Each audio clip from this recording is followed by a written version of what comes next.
YouTube thumbnail is just old because I didn't have time to update it. Hi. Okay. So, I had an idea where that new store that opened, Micro Center, they might actually have electronic components, and we could try and just make a serial interface. So this morning I went there and I grabbed some stuff that'll hopefully let us make a serial adapter for the DECWriter. So I thought today we'd probably take a crack at that just to see what we can do. So I'm hoping that it's that UART output that we can use, but it seems like we could also adapt the 20 milliamp current loop interface as well, which is kind of wild. I don't understand how that is adaptable, but I grabbed some of the stuff. Buy stuff in person, I'll never catch on. Yeah. So, oh, I forgot to enable the deck talk. My apologies. Hold on. Okay, and run. Deck talk is now online. There we go. All right. Ultimate says, what time do you call this young man CHER 100? End of line. I call this sweat o'clock because that was a lot of driving, man. So, all right. I'm doing good. Okay. So, yeah, anyway, all right. Let's not waste a lot of time because we've lost an hour and a half already. So, there is just one problem. This was weird. When I went to open it, the back panel fell off. I don't understand how that happened. So we'll have to try and fix that today too, I guess. Not really thrilled about that. So, okay. Now, it's been a little while since we looked at this thing, and I think I forgot where some of the stuff was. So, last time we were in here, I think where the diodes we had to replace was up in here. I know it was like, we pulled off C1. Does anyone remember what diode it was that we had to replace? Because, yeah, it's not coming across to me. Also, it looks like I lost track where that 20 milliamp current loop interface is. Was it this one? Because I don't think it's this one here. There's our solenoid cable. I also don't remember having to open this thing to get into the power supply, but that's probably fair. Oh, look, those are cool. I think those are 0 ohm resistors right there. I didn't notice those last time. Anyway, yeah, so I should probably get this cable off that we haven't been able to use the last couple of times here. Let me grab a screwdriver. It's just a flathead. Yeah, the shorty's not going to work because that doesn't reach up in there. Because we're never going to be able to use it with that weird connector. Oh, actually, the connector's cut off. Okay, never mind about that connector, but we still can't use this cable. So make sure it's on loosening. Is this a flathead? Oh, it is a flathead. Okay, I guess that's too wide of a bit. Let me just change this out. There we go. All right. I think I gotta be all the way on the bottom. It's so inconvenient. Okay, let's go right. No, come on, bite. Bite. Please bite. There we go. Okay, and then it slipped off. Dude, flatheads are just the worst. Why did we ever use these? Also, who screws the cable in? Like, what kind of monster does that? Especially if it's not, like, hand knurled. Oh my gosh. Come on. Okay, there we go. That actually bit now. Come on. Okay, is the inner one screwed? Of course the inner one is screwed in. Why wouldn't it be? It's just super annoying. There we go. And it slipped off.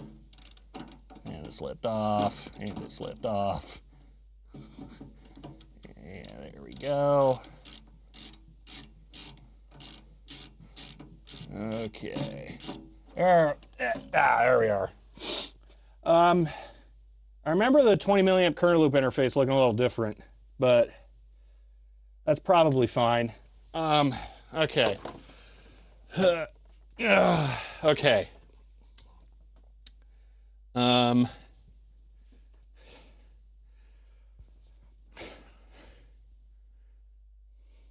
maybe there isn't another back, or no one's paying attention. This is no fun.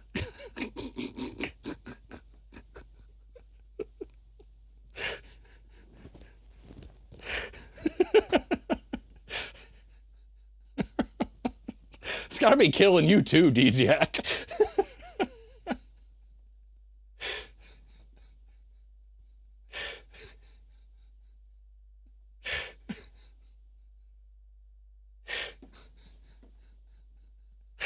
I see that Helicroft did.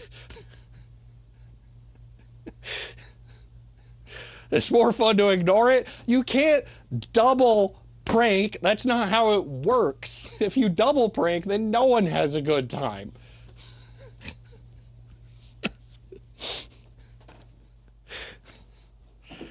Yeah.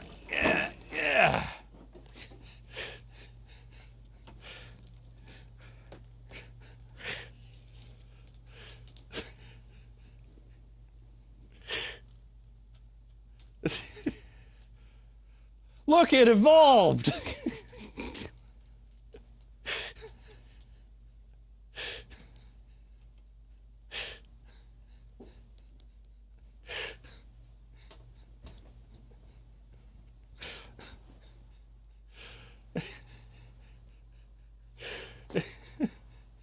Upgraded by 50%, yeah. All right.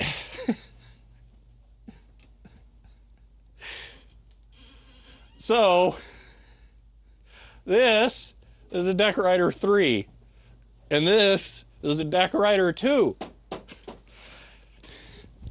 And this is an idiot.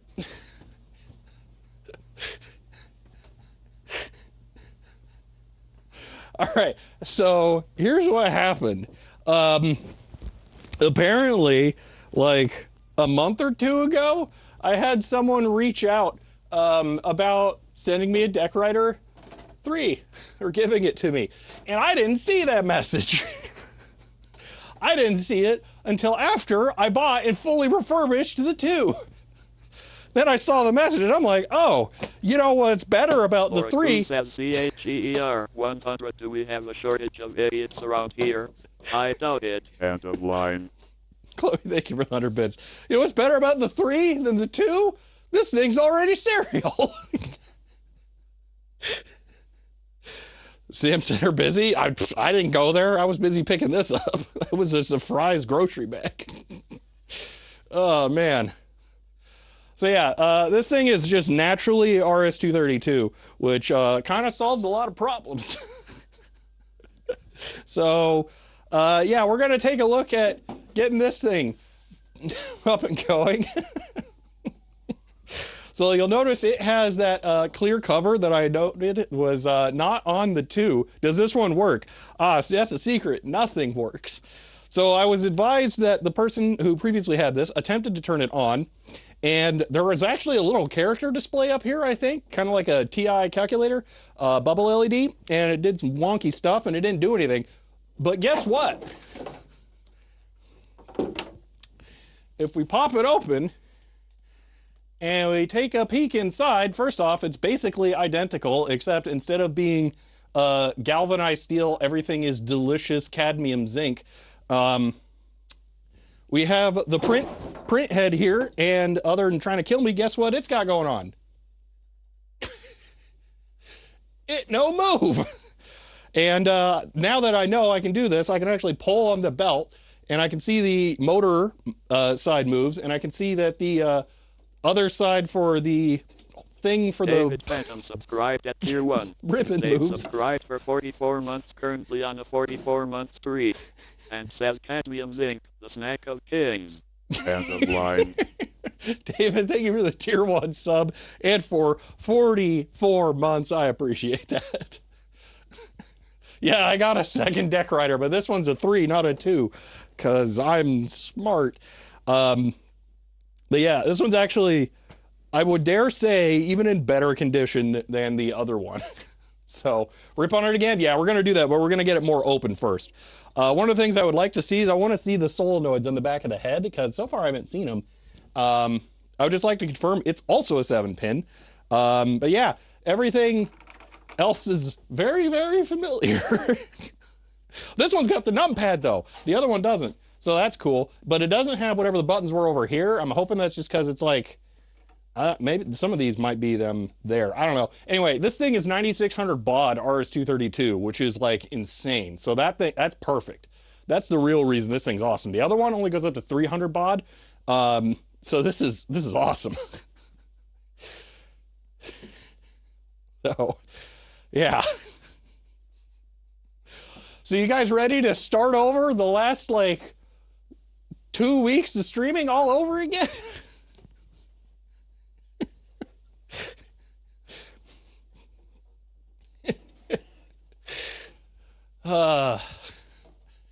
Just like the 2, this one seems like a Hollywood prop. It kind of does, actually. They're David so Phantom says, cool. Make sure to heat up your number 3 pin for optimum performance. CHER 100. Yeah. End of line. We'll be avoiding that. The Force Stooge says CHER 100 minus the smoke show. End of Yes. line. Ideally. Christoffel is gifting 5 tier 1 subs to TechTankins' community. They've gifted a total of 120 in the channel. End of line. Christoffel gifted a tier 1 sub to MRANSOM. Oh, it's just doing them individual one at a time after. Oh my gosh. David, thank you for the 100 bits. Jason, thank you for the 100 bits. And Dr. Stoffel, thank you for the 5 gifted subs. I really appreciate that. C5. End of line. Dr. Stoffel gifted a tier 1 sub to Rum Zombie. End of line. Dr. Stoffel gifted Rip it, check fuses blowed up again, yeah. End of line. Actually, now that you mention that. Stoffel gifted a tier 1 sub to FLCN 42. Oh, end of line. That's cool. There's more stuff on the front. There's a voltage selector down there. There's a big old power switch down here.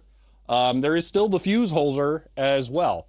So, yeah, got concular power switch right there. 360 SICHER 100. This terminal should say something like, by your command. Go Gadget, thank you for the 100 bits. What's happening to the other DECWriter? It just gets to sit there and watch as I play with its new best friend that is going to replace it.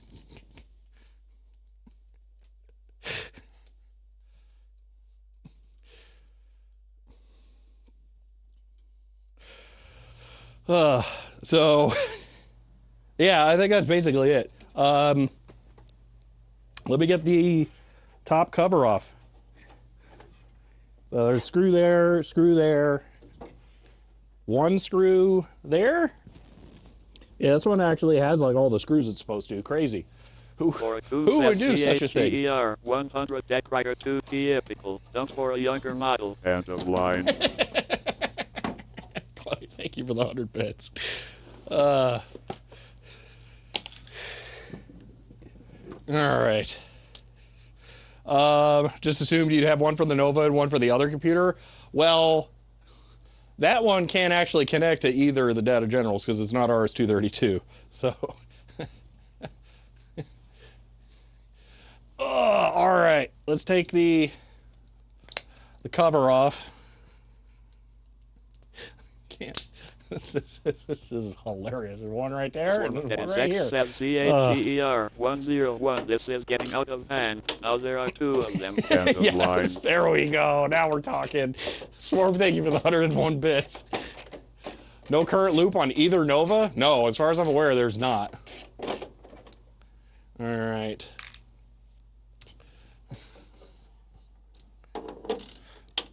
I mean, you can look at the manuals and stuff and look at the boards I've got, but I don't think so. Can it be made to do RS-232? Yes, there is a board that can go in it, and we can probably just build an adapter. That may have just gotten back seated a little bit here, but yeah. Hey, that looks familiar, yeah, right? Also, K3, thank you for the, I think it was a Prime sub earlier. I don't see the notification message right now, but I know you did it right before stream started. I appreciate that. GOGOGADGET 360 SICHER 100 is one of them a male and one of them a female. Will we get some bouncing baby DECWriters in 9 months or 900,000 characters, whichever comes first? End of line. There's a VT220 in my van. So there's your baby one. I just didn't get it brought in before the stream because I was just trying to get the stream started as soon as possible. That, though, has big time issues. So don't expect that to ever come to life. But we'll give it a shot. VT220 is not a bad terminal. No, it's got a BNC video output. It's awesome. Excuse me while I lay on the floor. I'm totally not taking a nap. Don't worry. Oh, there's a speaker grill on the bottom. Now I know where it's going to beep from. It's probably still not a bell, especially since this is a newer one, which is, you know, sad. But that's still better than nothing, I guess. I should probably get up. All right. Floor time. Joining the floor storage system, yes. Okay. Come on. There's the paper input, as there should be. All right. You know, it's a lot nicer to just lay on the floor. I should just mount a camera up there, and then we can just stream from down here. It'd be so much easier. Says don't sneeze CHER 100. End of line. Yeah, because it just go up and come right back down. 100 in local news. A local resident was held up today by two people with English accents who relived him of two old DEC terminals. End of line.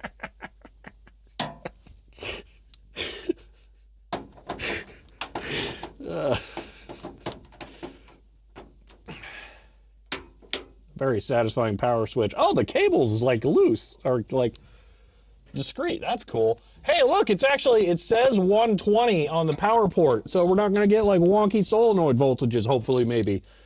That would be cool. There's like some weird tab thing on the bottom right here. Wonder what that is. If this was a Tiris 80 Model 3 or 4, I would say, oh, that's the brightness knob, but it's like, it's a printer. Okay. Yeah. David, thank you for the 100 bits, and Chloe, thank you for the 100 bits. I don't think I said it, but Go Gadget, thank you for the 100 bits too. Whew. Okay. In its driveway under an old Plymouth, yeah. Man. It can be hooked up to anything, but can it do stuff after? Currently, I don't believe so, no. We're about to be able to see why a lot more clearly, though. So, let's take the plastic cover off. There we go. Tilt it off to the side, as is very, very familiar now. Okay, here we go. Whoa, that thing's crazy. Huh. That's different. Ah. All right, so they realized that those solenoids can get kind of hot, but they decided only the bottom 3 get hot because those ones are heat sinked and the other ones are just, you know, good luck. That's weird.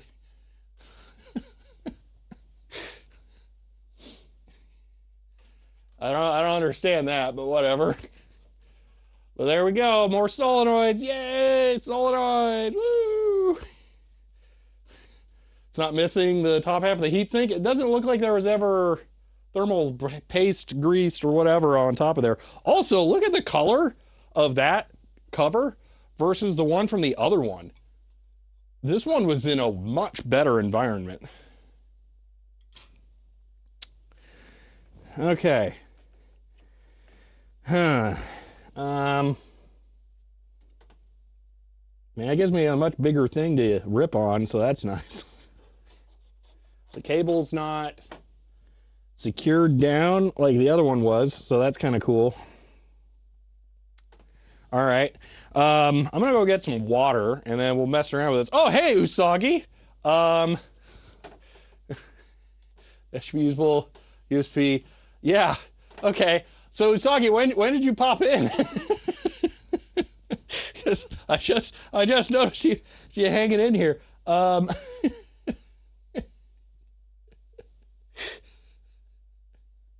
So, yeah, that's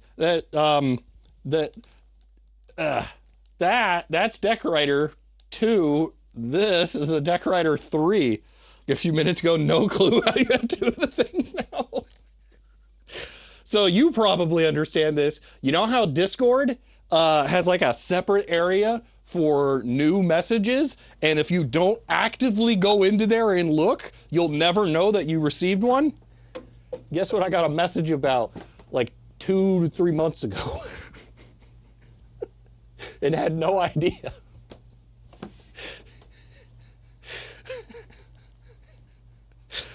Yeah, I like that. This is DECWriter 2, TOO. So Micronova async cards can be strapped for 20-minute current loop operation. Oh, interesting. Okay. What was the determination on using non-dasher terminals with it? Because I think it was like it queries something about the cursor position, and then it's like, no, I'm not gonna work if it's not a dasher. Hate that function in Discord, missed messages for months before too. Yeah, exactly. You get it. Okay. So yeah, that's what happened.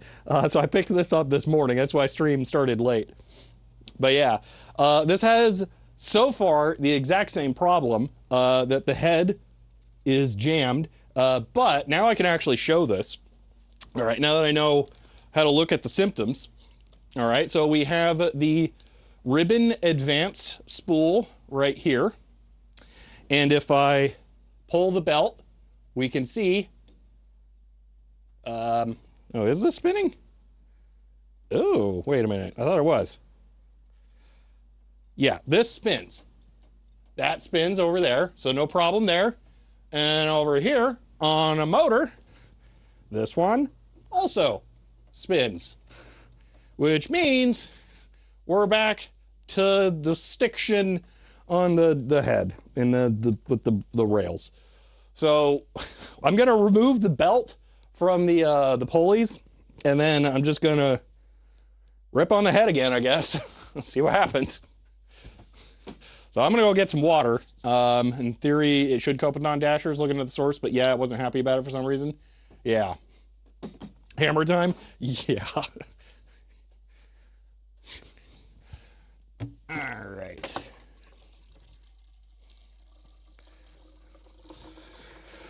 Whew. I already drank all the coffee way earlier today.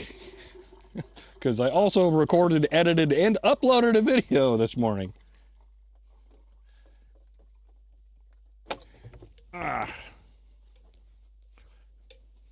It's also really funny that I just put out the edited video of fixing the other solenoid and now like different one.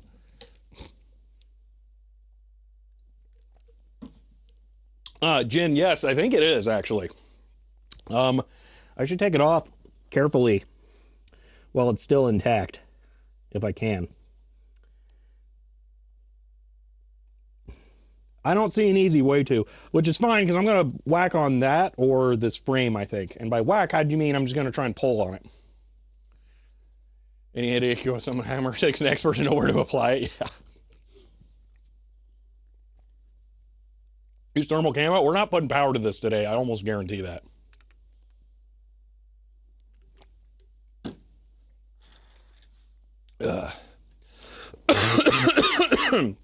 Is a dasher check consists of sending a single control character, which causes dasher to report back current cursor position. If it doesn't get response, short timeout. It assumes not a dasher and should continue booting. So no idea why we got hanging. Said okay.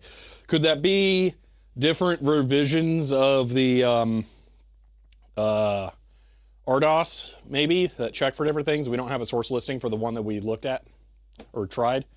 This time immediately check head temperature with the IR cam. So when it wasn't like doing stuff, the head temp was fine. I think the head temp only increased because I was typing on the thing and trying to activate the pin. So I think when it's not active, it's fine. But realistically, what are the chances that we got two of the exact same issue? Other than, you know, two of the exact same issue.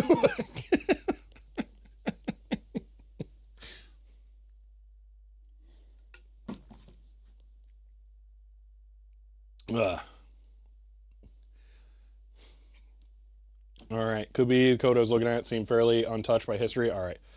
For the chances increasing every time you say that, yeah. All right, you know what? I am actually kind of overheated from dragging this thing up into the office. So I'm going unbranded shirt just so that I can not have to wear 2 layers of shirt right now. Ugh. Just got in. Is this second unit? What? Yes. Did it look a little strange? Also, I'm not sure. I think this, yeah, the keyboard is mounted in a plastic case this time. It's not a metal plate, which is kind of cool. Also, hey, now you can see the cool bubble LED display here. I don't know what that's going to be. It's pretty sweet. Oh, setup. I wonder if it's an online menu. That would be crazy. Oh, there is like a thing with words. Maybe this tells you all the stuff. Oh, yeah. So I'm going to guess you press setup and then you push keys to change settings. Okay. Maybe it's just a clock. Okay, that'd be pretty sweet if it was a clock. It's not going to be a clock. That would be cool. All right, let's go ahead and take the belt off. Over the set clock button. Yeah, we're not putting power to this today again because I'm going to have to pull the power supply apart and do some reforming. I see another giant Mallory cap in there just right off the bat. So DECWriter 3 is newer than the 2. Betting it's totally all right. I say plug it in and send it. The head is stuck. So we have to get that unstuck first, and then I'm going to look at the power supply. If maybe we're reforming at least the one cap. Caps never explode. So actually, Usagi, I heard you just had a really bad experience with a motor start cap. That is very, very scary because everything I read says that they cannot be reformed. And I'm not excited about that. Oh, the weird metal, the weird tab things were for the keyboard. I think it just slots in now. Okay. See pictures in Discord? All right. As long as like refined version of DECWriter, always just send it. Yeah. All right, let's get the belt off of here. See what we can do. So I think this is still spring tensioned over here. The spring tension is much finer calibrated on this one. Is the 2 like improperly set up? So there's like a set screw that you can use to set the maximum squish in. Oh, I think the 2 just flexes a whole lot more. So I think I should loosen this bolt. Because this bolt here determines the amount of deflection you get in the springiness of it. And I currently can't push it in anymore. And I'm thinking it's because of that. Got lucky that I had most of the panels on. Potentially PCB oil just coated the inside of the machine, didn't go all over the office. That is really lucky. Yeah, I didn't even think about that. Those early ones are like ultra super toxic too, aren't they? Where's my blast shield? There it is. Underneath the fire extinguisher. All right, so let's back this out. It's an Allen wrench. I probably don't have the right size to hand. Actually, I know I don't have the right size to hand as far as like a right angle one. We could try just grabbing the knurling with a pair of pliers, but that's going to mar them up, which I'm not thrilled about. So we'll wrap it in a paper towel.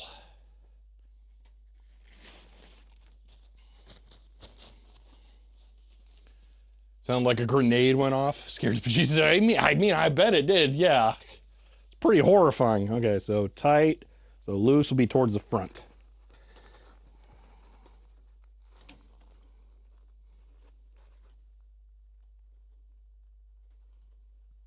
Oh, it's not putting up much of a fight.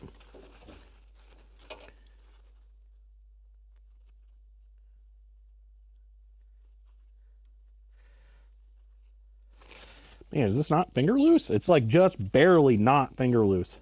Ugh. Okay, maybe that's enough.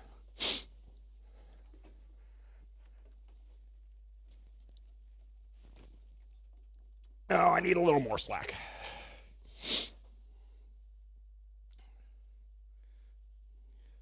I don't think I gotta grip it so tight that I'm gonna damage it.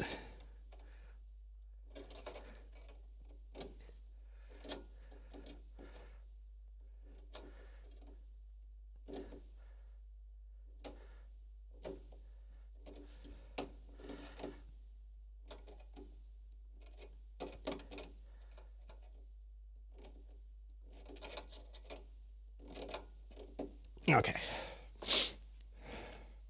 Oh, it's so frustrating. We'll just come finger loose. Thankfully, no animals allowed in the office. Ah, yeah, that's a good habit.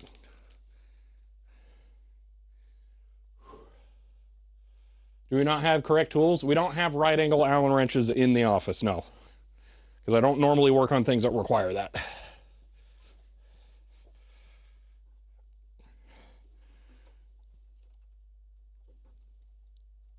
Oh my gosh, it's got to move in so much.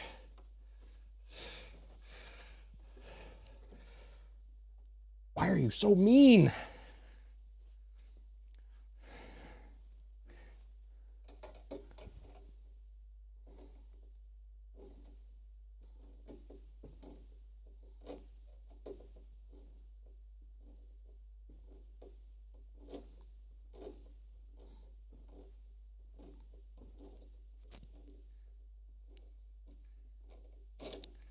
If you consider brute force, there is no brute forcing this. This has to be moved.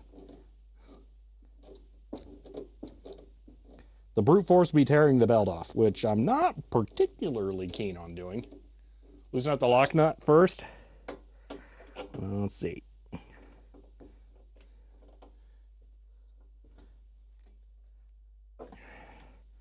No, I think both plates are threaded. I didn't do anything. Well, I'll leave it. It's not like it matters.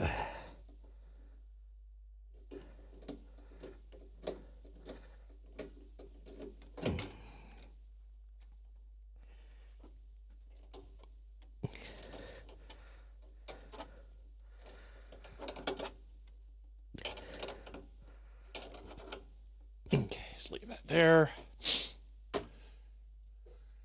Whew. Okay. What's this adjustment? This is just to squish the belt so we can pull it off. Because there's definitely nothing different going on here today. Nope. Nothing. All right, there we go.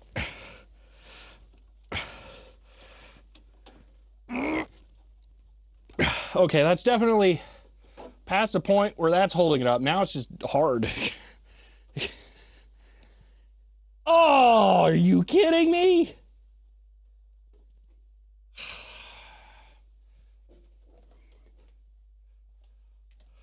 Dude, Deck, you're so mean.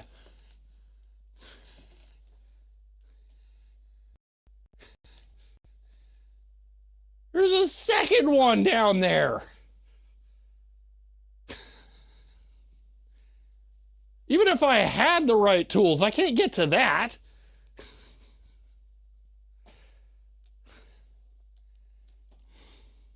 They expect you to take out the whole mechanism?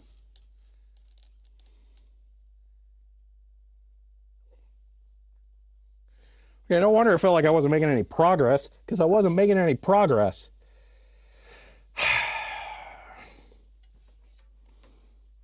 All right. It might be possible to get that one. Yes, they do. All right. Let's see. Is this the right bit? Yes, it is. Okay. So I'm gonna try the where is thing? I put thing away, and now I'm mad at the fact that I put the thing away, because now it's gone.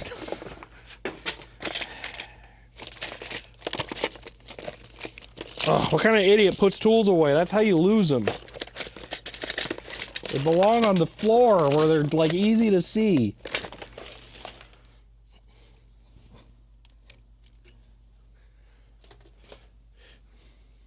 It's just a foolish question. Have you tried looking at the maintenance manual? No, because I love it when people yell at me for not reading the manual first.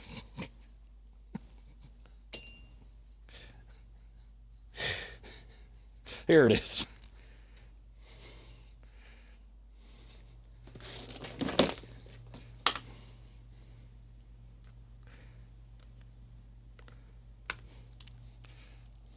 That floor comment, which resembles me, also made my eye twitch.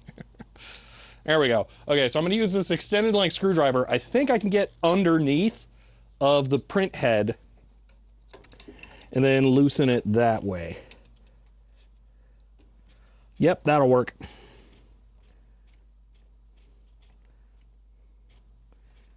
This only works with the bottom one. The top one, I mean, there's a print head in the way, so yeah, wasn't doing that. Okay, there we go. Wow. Okay, now can I get the belt off? Yes! There we go. What fell out? Oh, that's right, there's a spring that comes loose. There we go. Okay. Boom. All right. So now, yep, just like before, it's just itself stuck. So let's capture the moment.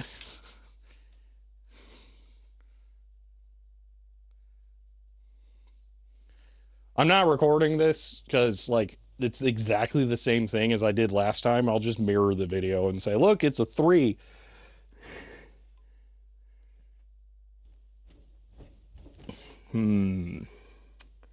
Okay, so yep, that's loose.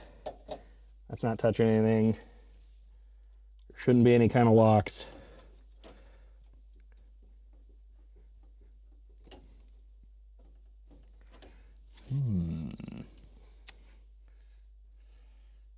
How crusty the foam? Actually, not at all.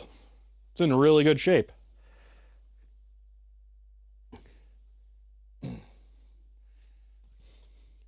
It's hammer time.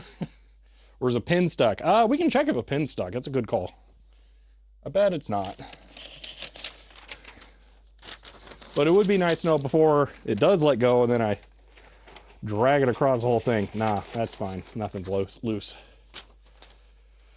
Whew. Have we checked the fuses already? I mean, we haven't got that far. I haven't tried powering it up. Because the reality is, you know what? For giggles, let's just look at what's probably the main motor fuse. It is not blown.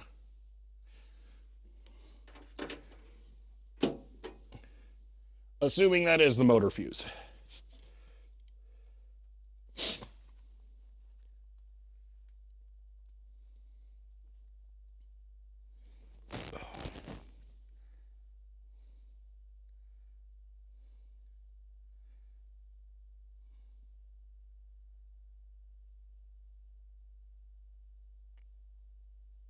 Oh my gosh, I just saw some of the text from your notification. It was on the Litton drum motor. I hope it didn't get on the drum itself.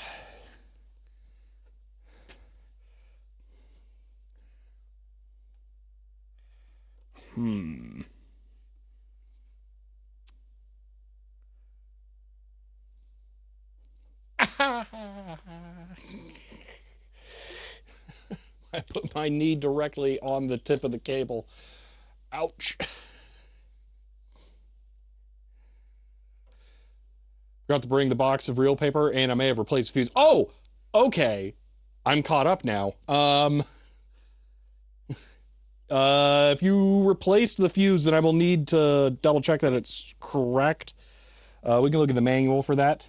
Because the other one needed a 2 amp slow blow fuse specifically. So old grease in the rods that cause stiction? I got no clue.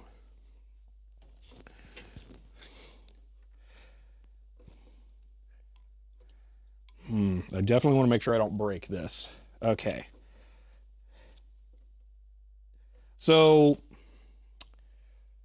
I'm pretty sure this is the homed position. So there is this spring right here. This pushes into a spot on the head. There's like a little socket for it to go to there. So it'll home by hitting all the way over, and then I think it detects like a motor current draw thing, and then it'll push over again because there's more room this way. So I'm pretty sure that this is just jammed in the home position. Yeah, nothing, there's nothing touching it. It's just it and the rail. Okay, let's see if this moves. Ooh, that's a new symptom. Last time that did some more movement. Okay. That's the impression lever. And it's not moving too much, which could be a... So it stops getting tackle pulses. That makes sense. Okay, so this, not thrilled, but we should be able to move it. Oh, yeah. Okay, we need to exercise this some.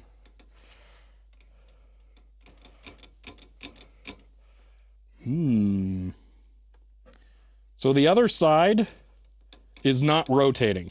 So I think it's the back that's stuck. Okay.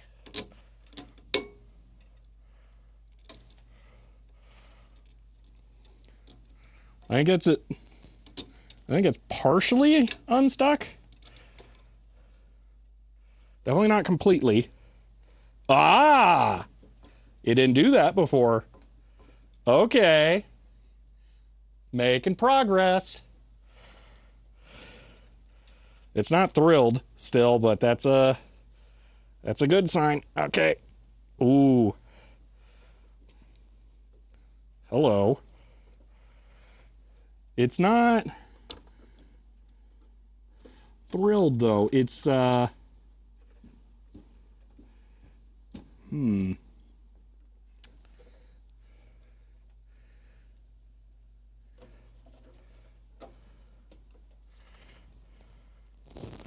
Yeah, I think it might. It's definitely the back one. I think this might actually be loose from the paper impression strength thing. I think that might be what happened. That's not good.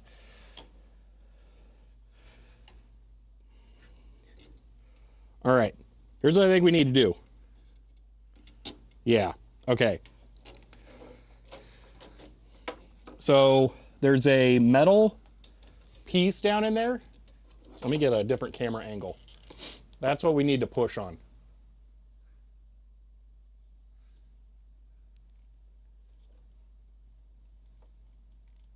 Okay, hold on, I gotta look at the camera because I don't know what its settings are. Oh, it's literally in the settings menu. That's not useful. Okay, so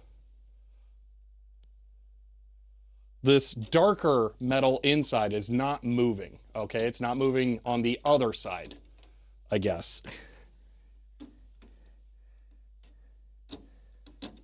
Yeah, it's not moving on the other side. So I think I want to try and apply pressure to that directly.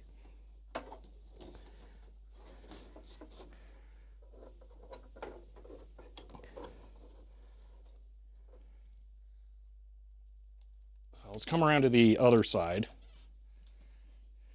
Is it broken in half? I don't think so.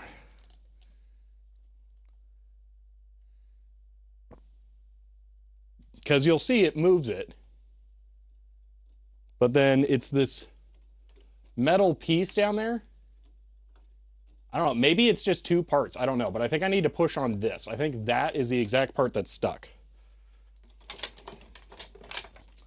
So this is not that one. This one. This is a wood-only ruler that I can get directly on that. And I'm going to place that right there. And then I'm just going to whack that with a not super heavy tool, but with a little weight to see if moving that directly can help.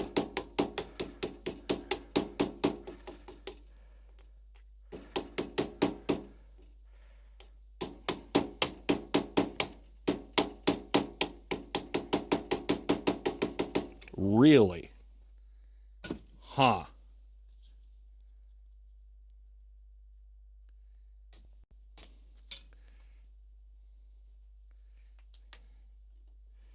Yeah, unfortunately, I think I do see signs of lubricant in there, which is not ideal.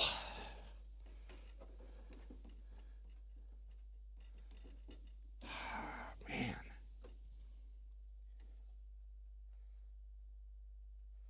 I can't get a solid indication if the front's moving or not. Let's see. Is this bar retained like the other one was? It might not be, actually.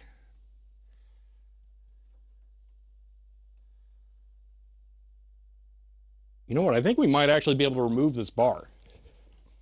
It's got these weird cap things. And I think if we remove the keyboard, we can get those off. We might be able to remove this.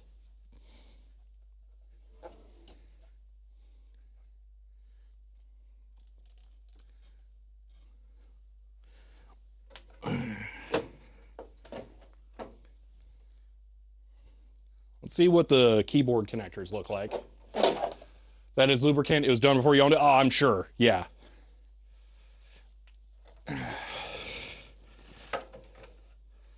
There is one connector that's easy to get to and one that totally sucks. But unlike the other one, these cables are still good enough that I feel comfortable at least moving this a little bit.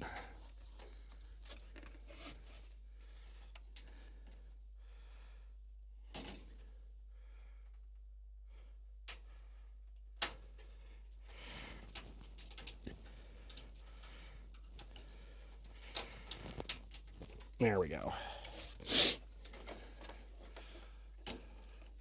That's good. That's all I need. Okay.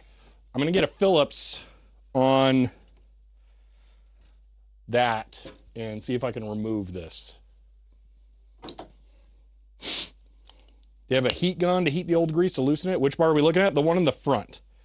I'm hoping that it's completely wrapped around that one and then it just slots forward onto the other one. I'm not sure. I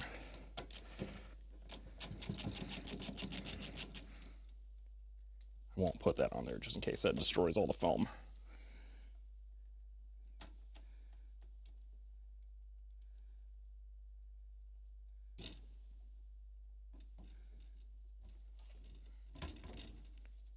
Ooh, that's an interesting option to be able to spin that. Don't know if I can get it on this one though, because there's you know, a print head in the way. I don't know if I can. Those are 2 clamp screws. Lever up gently on the right. Mr. Fancy reading the manual. But I was on the right path, it looked like.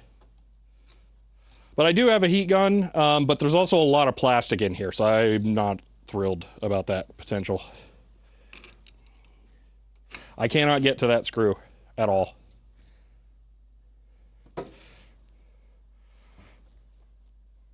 Yeah, I can't spin that. Okay, we got much better access to this now, though. I'm going to put that screw back before I lose it.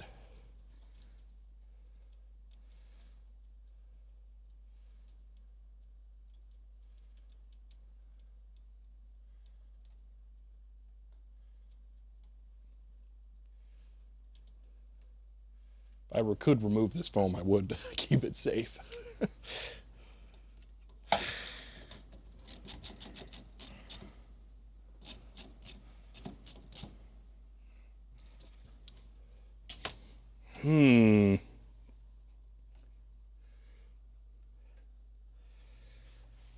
Oh, it's 2 separate pieces. Okay. So that helps diagnose this.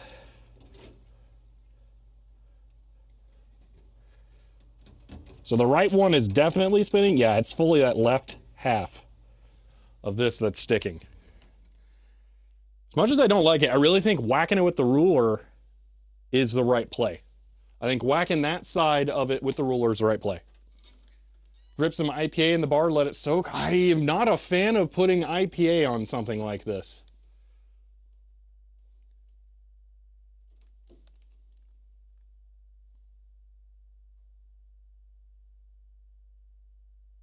So, trying to find a, you know what, soldering iron tip, that'll work. Okay, so this is that side metal piece that does spin with the impact selection thing. This is the left one. So the right one does spin when I move it. I don't think you'll be able to see that here, but it does spin. This one does not. So it is exclusively that is spinning, or not spinning. Bushings should be sintered bronze. Can see it, perhaps gun oil. I could do 3-in-1. That would be the most I would do. I'm not really thrilled about it, but if it is metal on metal, it should be lubricated, actually. So it might be the wrong lubricant that was used at some point, or maybe, yeah, just through sitting in time, it like re-acidified and became gummy or something. Yeah, we can do a small drop of 3-in-1, but I don't know that it's going to get us much. This is like the one time I don't even have to stand to get the stuff. It's just like, boom, right to my left.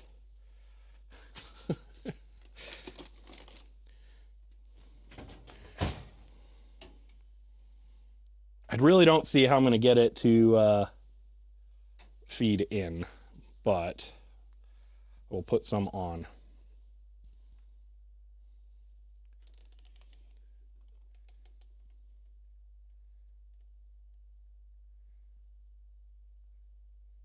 Yeah, this is just to get it loose. Yeah, I'm not a fan of isopropyl because that's an oxidizer, and I don't want to promote rust on this. But if this can get in there, maybe it can help. I don't know.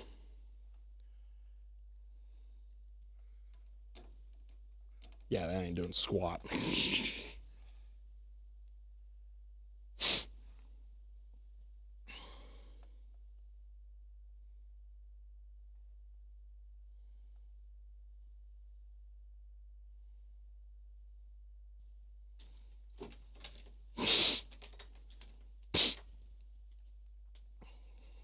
Direct score to WD-40. Yeah, I can see that. I do not have WD-40, not this one. I want the other one that's all wood. Oh no, is it back to being stuck? No, this is a completely different one.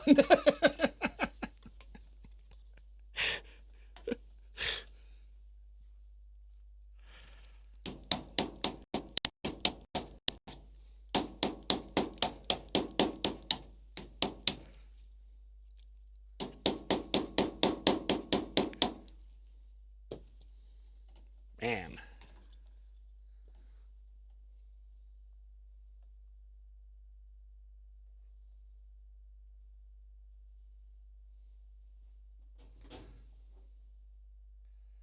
Yeah, there's a lot of plastic. I mean, the belt alone, I would be nervous about.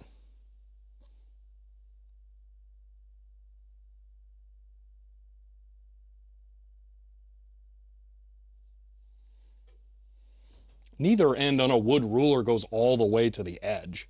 And besides, I'm beating on both ends. Both ends are taking damage here.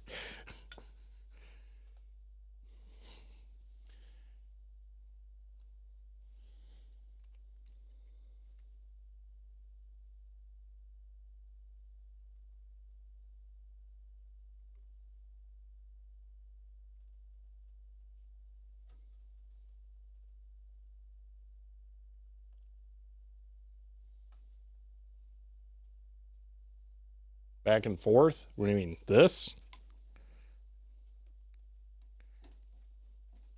Yeah, I think this is too detached. For I'm moves afraid I at may have broken plastic CHER, or something. I don't know. 100-BOTH chance are taking damage, and -1 for mental damage while trying. End of line. Did sintered bronze want to just soak up all the oil? I do not know the metallurgy of that. Chloe, thank you for the 100 bits.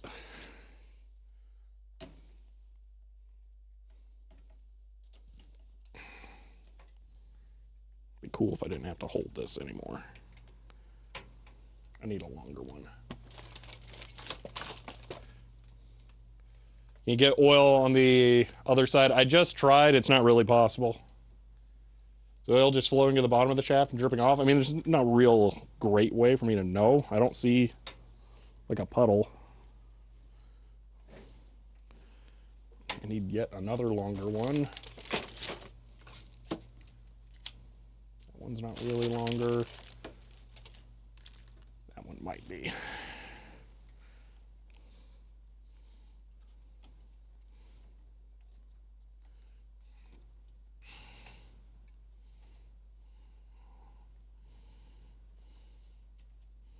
This one will work.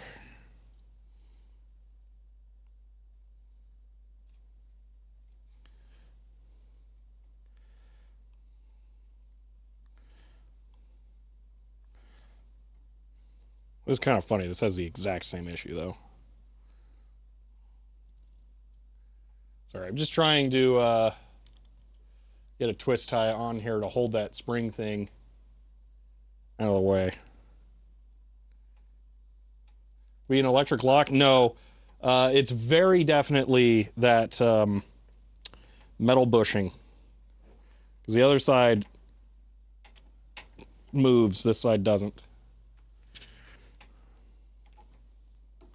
And additionally, we saw this exact same behavior on the older model. There we go.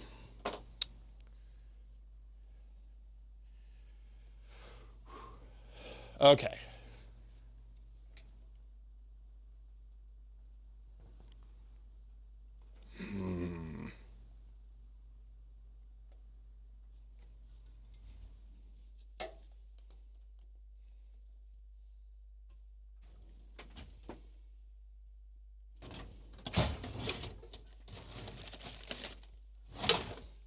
Baby hammer time.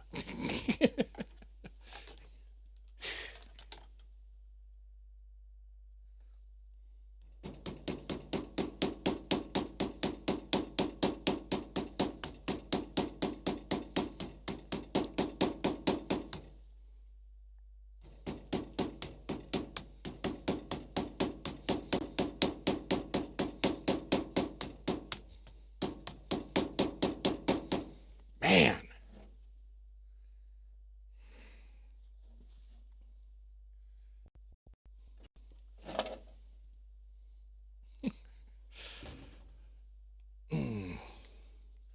I'm just going to keep at this, hoping for the best.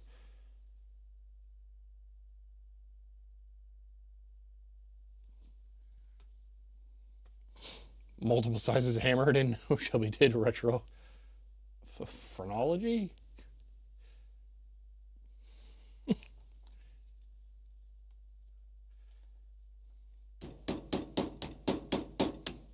You know what? This has a little rubber cap on it to protect the whacking surface, but I think I need the sharp force.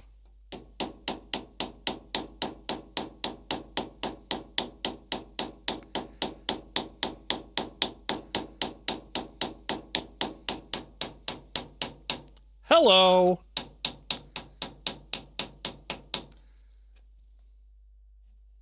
Boom.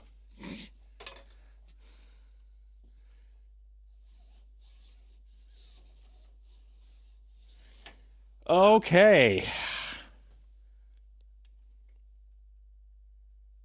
Interesting. I think it was mold.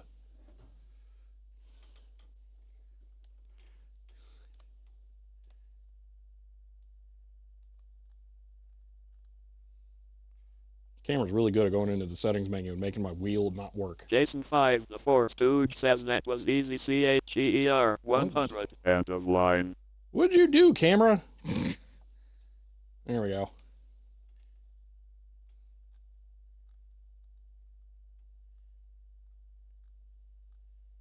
There, can you see the green right there? That's weird. And Jason, thank you for the 100 bits there. I appreciate it. Yeah, I think it might have been maybe a mold that got in there and grew. So good it broke the video. Yeah. That was stuck? Yeah, it really was. Let me see if I can get a shot of the stuff on top. My hair is going to be so sticky because I keep getting it stuck in the grease of the ball head. Oh, it's this one.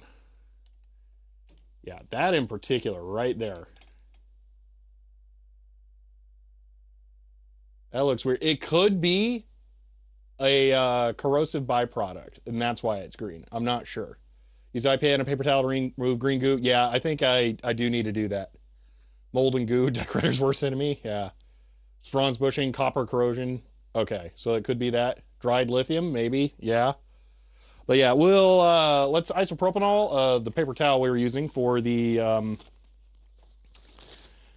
button bolt head, and then we'll wipe this down, clean it, and then we will put a light coating of 3-in-1 oil on it just to protect it as a corrosion inhibitor.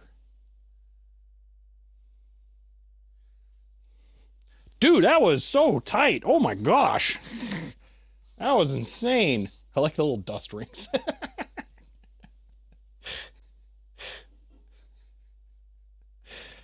Wow. There was a little bit up front too. So we'll clean that rail as well. But it's definitely way worse back there.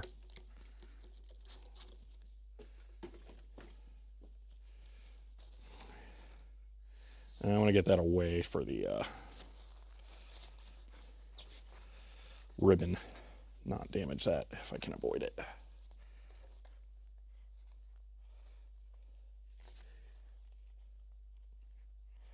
There we go. Green, yeah.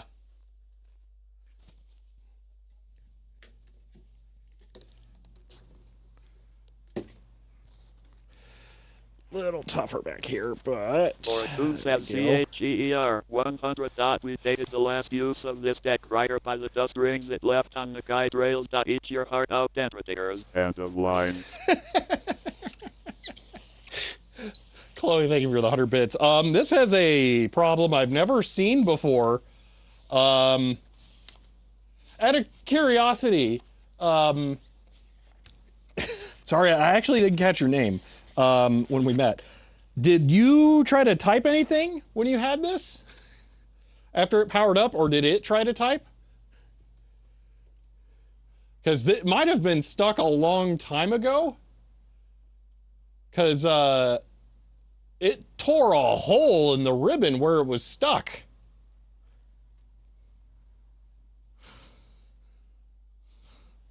Like, no, okay. It might have been stuck before you ever got it then.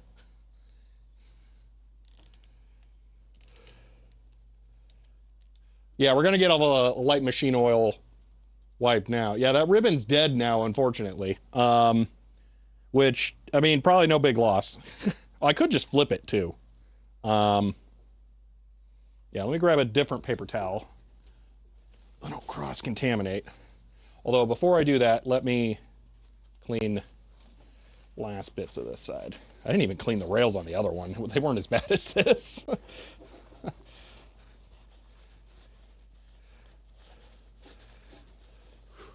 Fortunately, you know someone with last DECWriter new old stock ribbons in the world. There were actually kind of a lot of them on eBay when I bought them.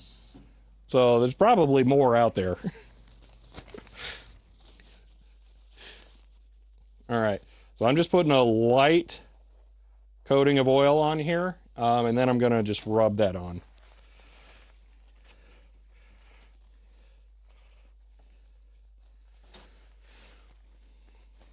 Very light.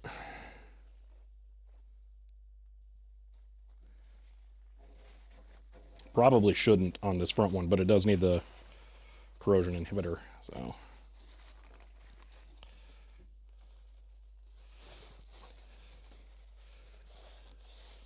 Even though the whole ribbon looks drier, then the rest of this comment has been eaten by Automod. Oh, gosh.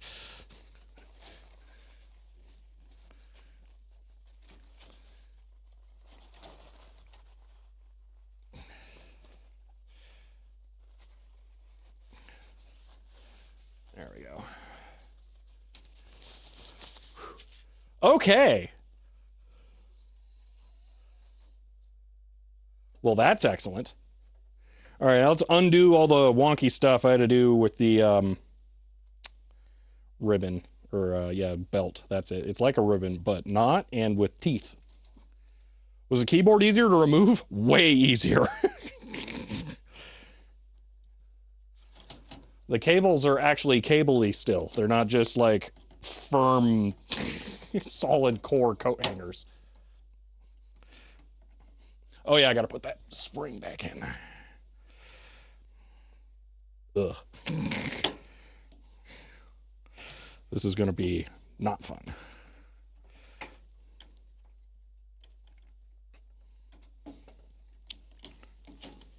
There we go. All right, let's tighten those up. Hey, now that that can be moved away, it's way easier to get to those bolts. You broke another piece of equipment today. Look at that. It's far worse than it was when you got it.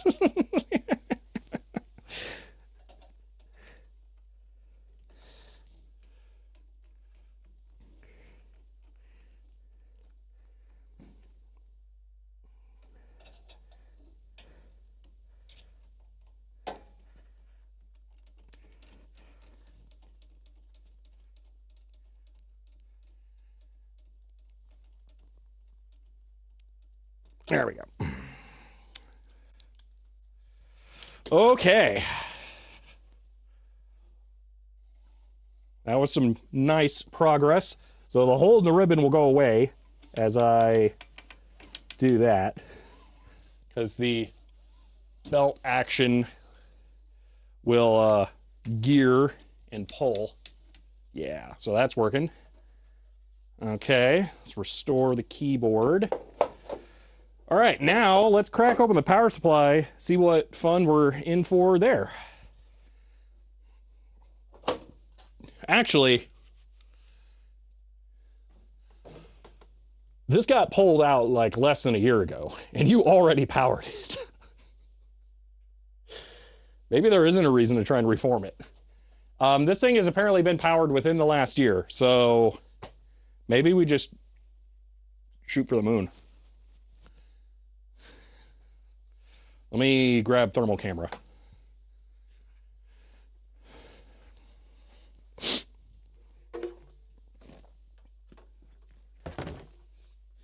Yeah.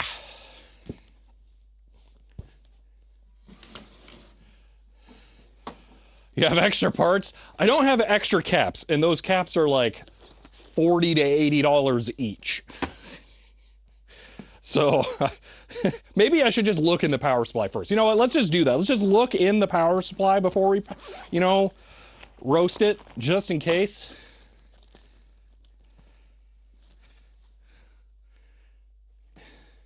What were you? Oh, the thermal camera. Yeah.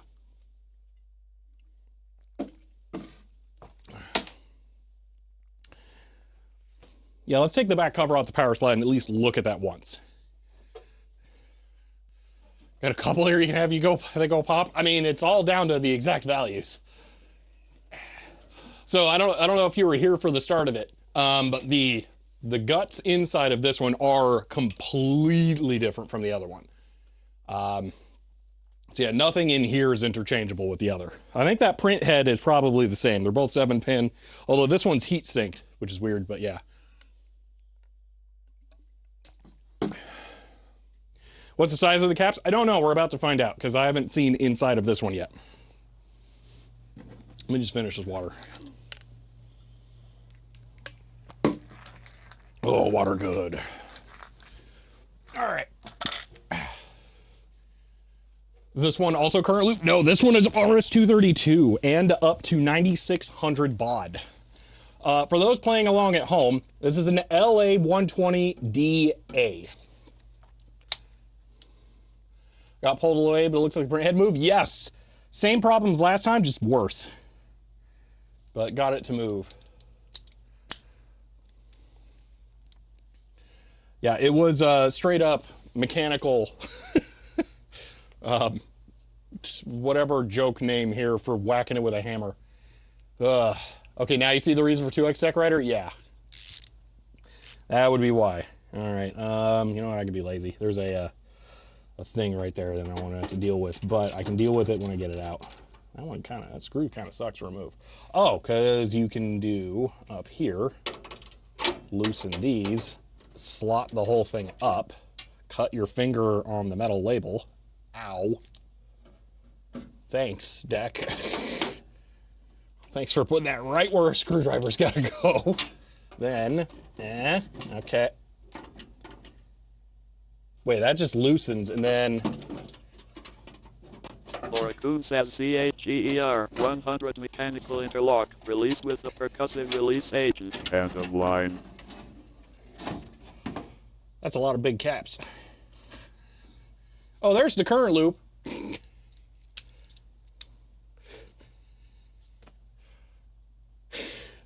Chloe, thank you for the 100 bits.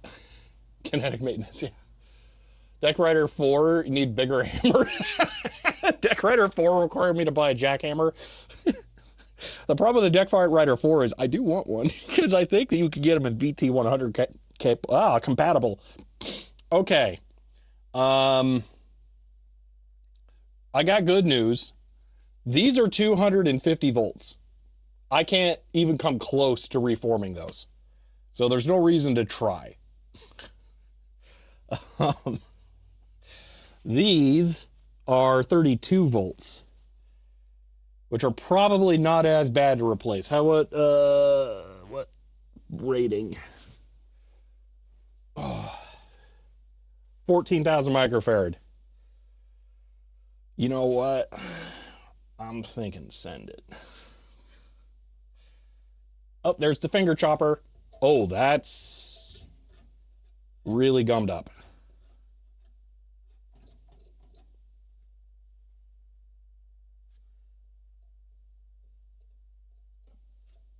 That hasn't run in a while.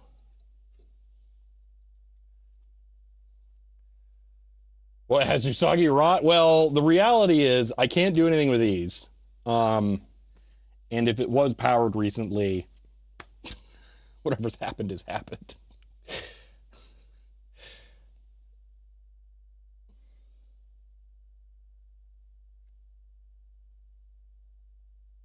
But yeah, I don't see anything atrocious.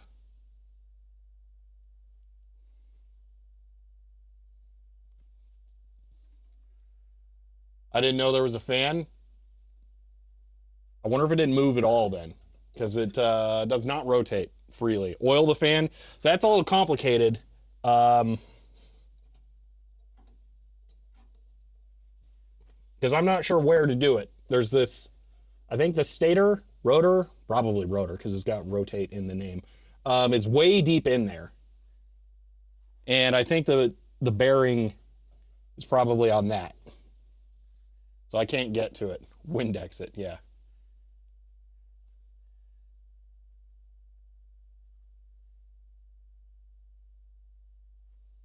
That is the biggest line filter cap I have ever seen in my life.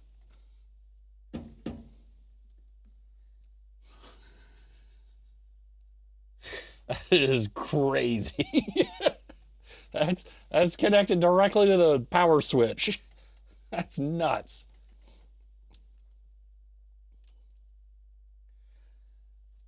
All right, I could take off the 32 volts and I could reform those. But yeah, if it's been powered, there's not a lot of reason to hold out. Let's just find out. Let's do it.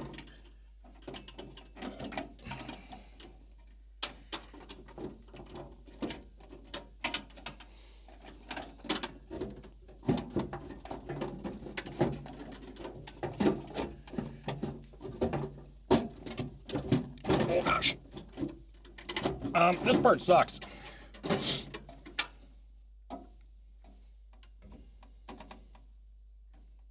Did I somehow spin this? I don't think I could have. I think this cable is not yellow to, ow, the lip. I think this got rotated. Oh, well, that's plugged in there. Yeah, it's, okay, it's spun on the computer logic side. There we go, yellow to left. Yeah, you know what? I'll just hold that because it goes down here.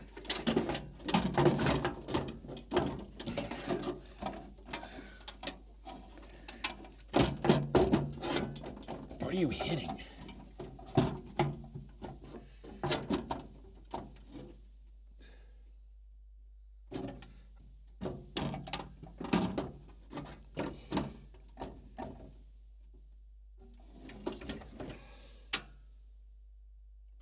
Okay, let's see what it is. It's very, very tight. There we go.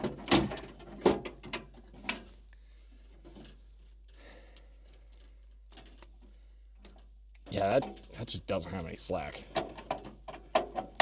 And the cables have aged into position.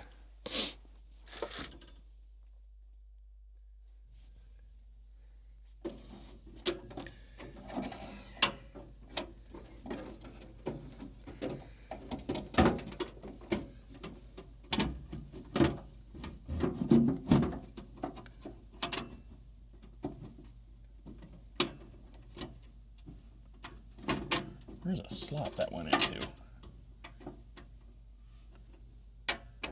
Right there.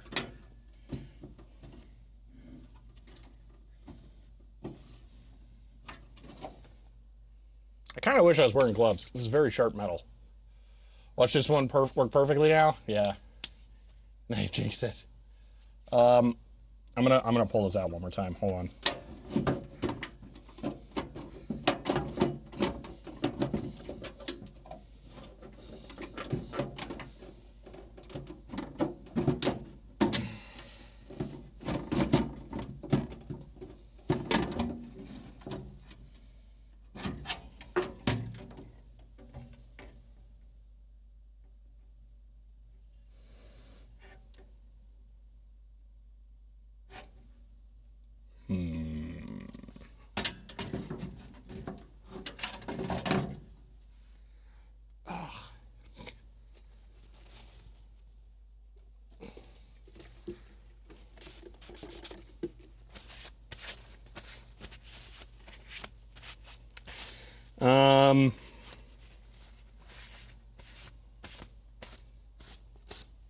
I'm getting that fish smell.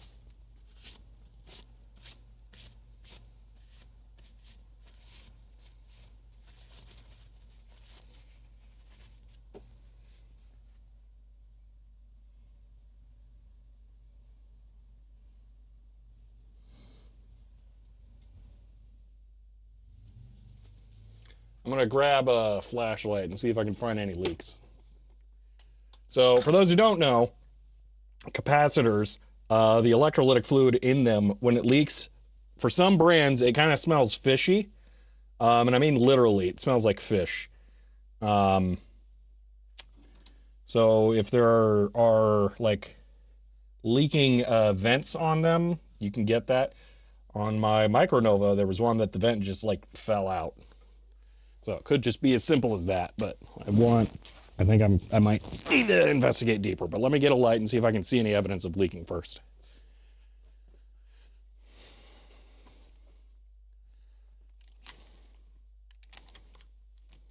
The light was in my pocket the whole time.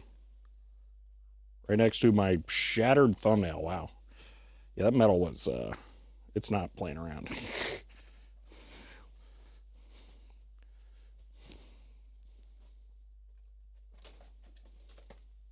Are they screw caps? These are, that's not.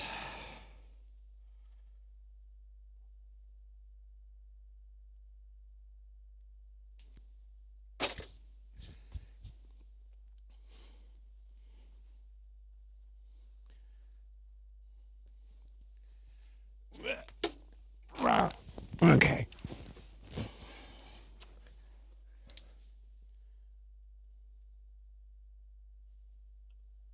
So it would leak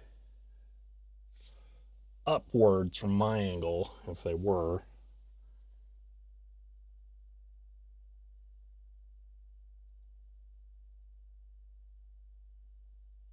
None of them look bad.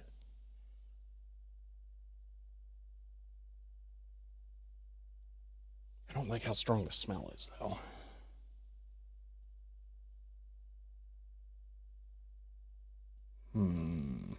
Man, this is so much newer than the other one. So much newer. I'm looking at date codes on the chips while I'm in here. I see an 86. So that's an 8652. So that's basically 1987 when it'll be sold then. Let's see, are there any other later ones? It's funny. I wonder what the widest spread of date code chips, because there's an 83. So that chip was sitting around for 3 years before it was used. 8636, 8705 on that one.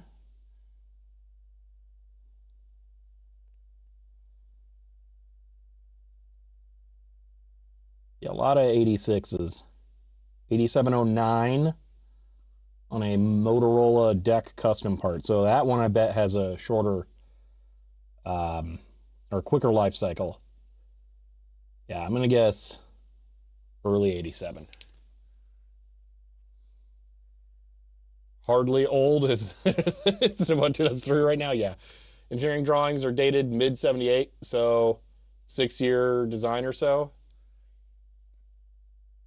3X mechanic gloves for sale at the store. Some Plaza at booklets. I got gloves around here if I wanted to wear them.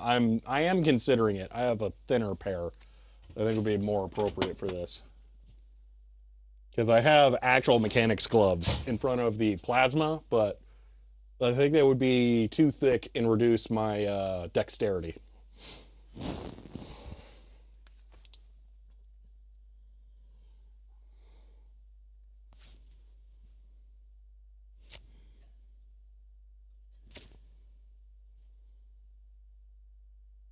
Bingo.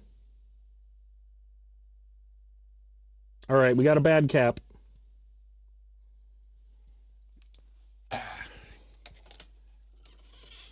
We are not powering it today, unfortunately.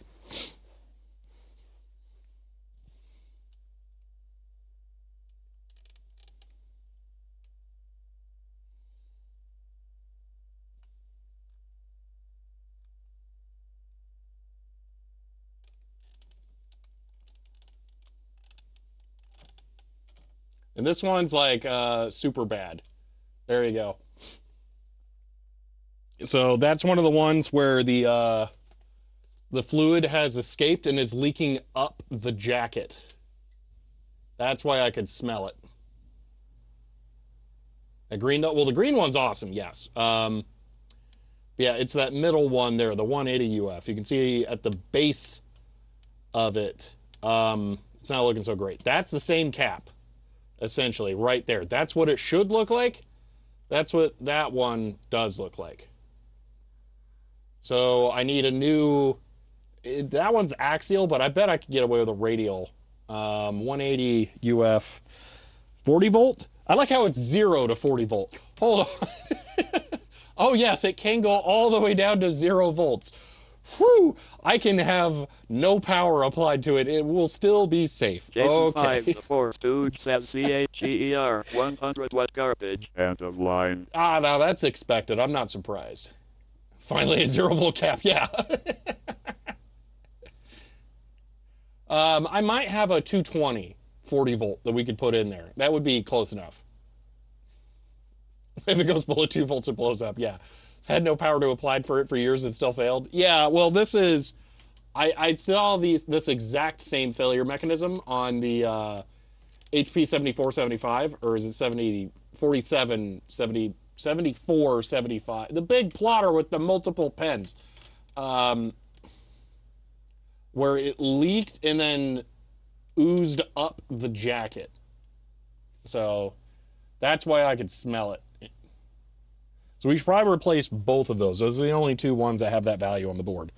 So let's see if I have a replacement.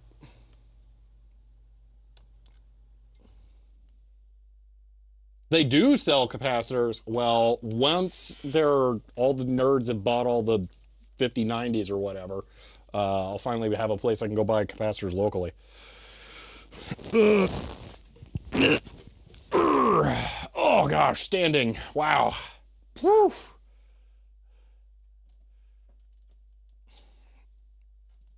Oh. Whew. Even the camera arm's like, whoa. All right, so over here is the wall of capacitors. Woo.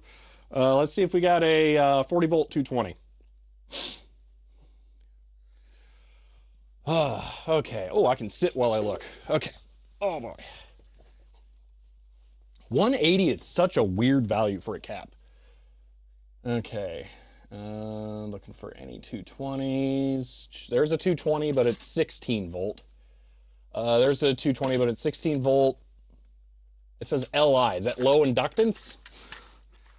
I don't know why it's Li.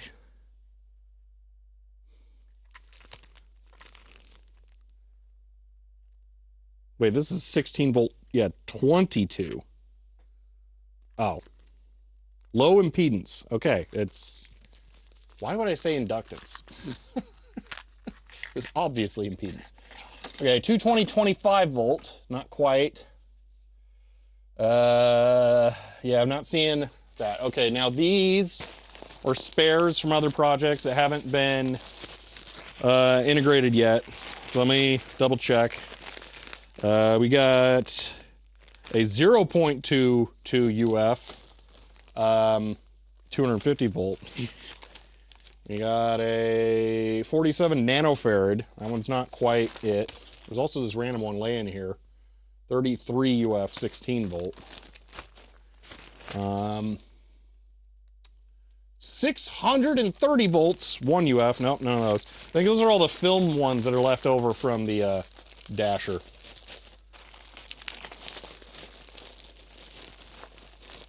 Low inductance is the thing you'd want from a capacitor. Yeah.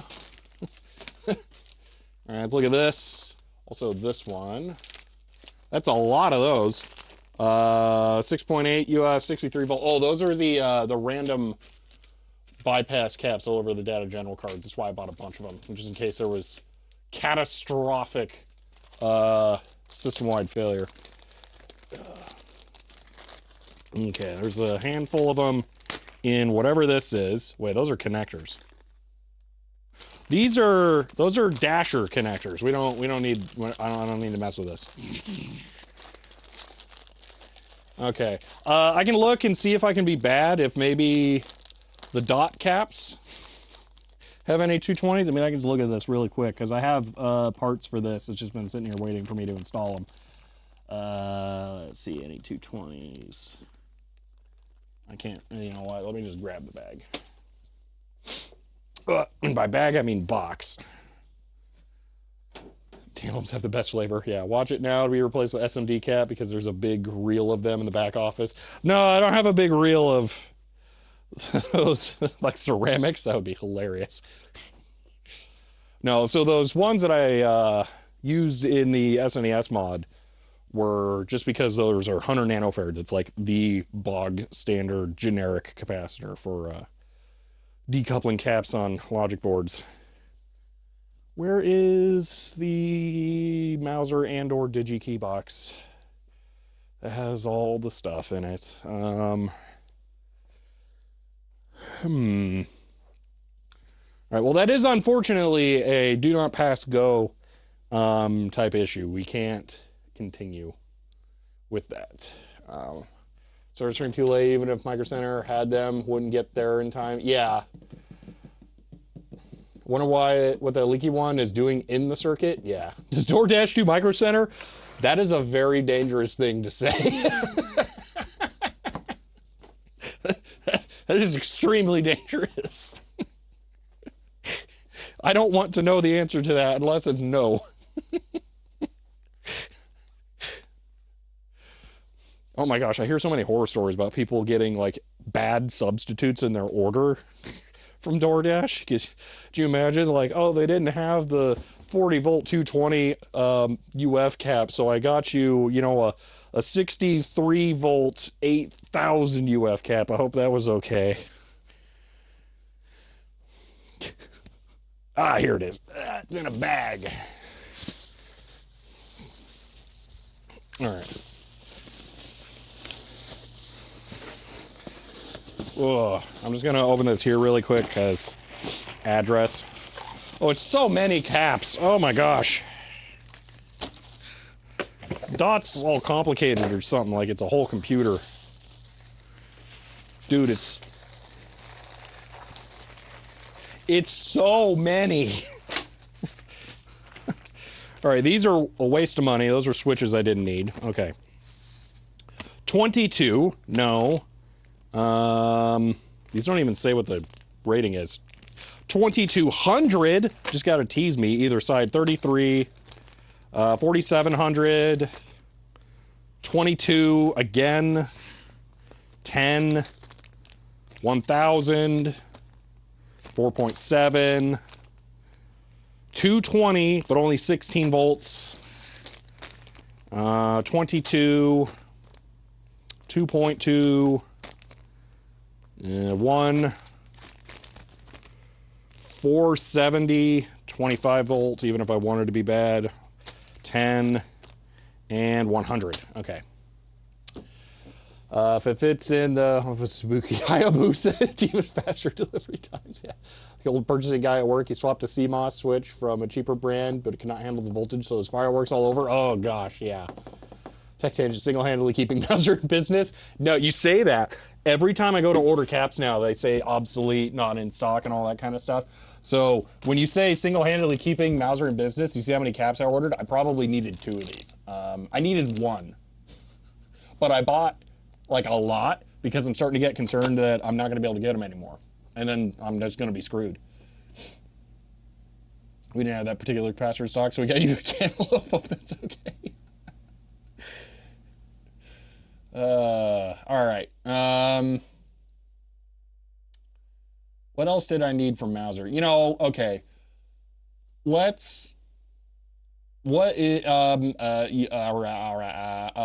200s in parallel. So I think those were 16 volts. No, they're 100 volts. So in theory, we could. It's kind of tight in there, and it's already an axial when it should be a radial. Or that's an axial, these are radials. Not that that matters as far as fitment, it just means that it's even tighter to fit them in there. I don't know, need to keep those new caps on permanent voltage so they don't deform. So that's actually another thing that I'm thinking about doing. Except for the fact that I can't really easily do it. I think it would be really cool to get a cap, a couple caps from the same series, and then put some in a drawer. Maybe put some in like inside of a computer case or something where it gets hot, but then don't apply voltage. And then have some other ones that I put on a circuit that I power occasionally. So like maybe the lights here in the office. Maybe I just have something that charges them up only when I'm filming or whatever. and then wait like 2 decades, and then try and reform the other ones that were not powered and see how it goes. And then compare the worn ones that were powered versus the not worn ones. I don't know. I would like to see how much they degrade. That's what I would really like. So your garage at home, yeah, get a bunch of those breadboard power bars. You can hook them up all in parallel, yeah.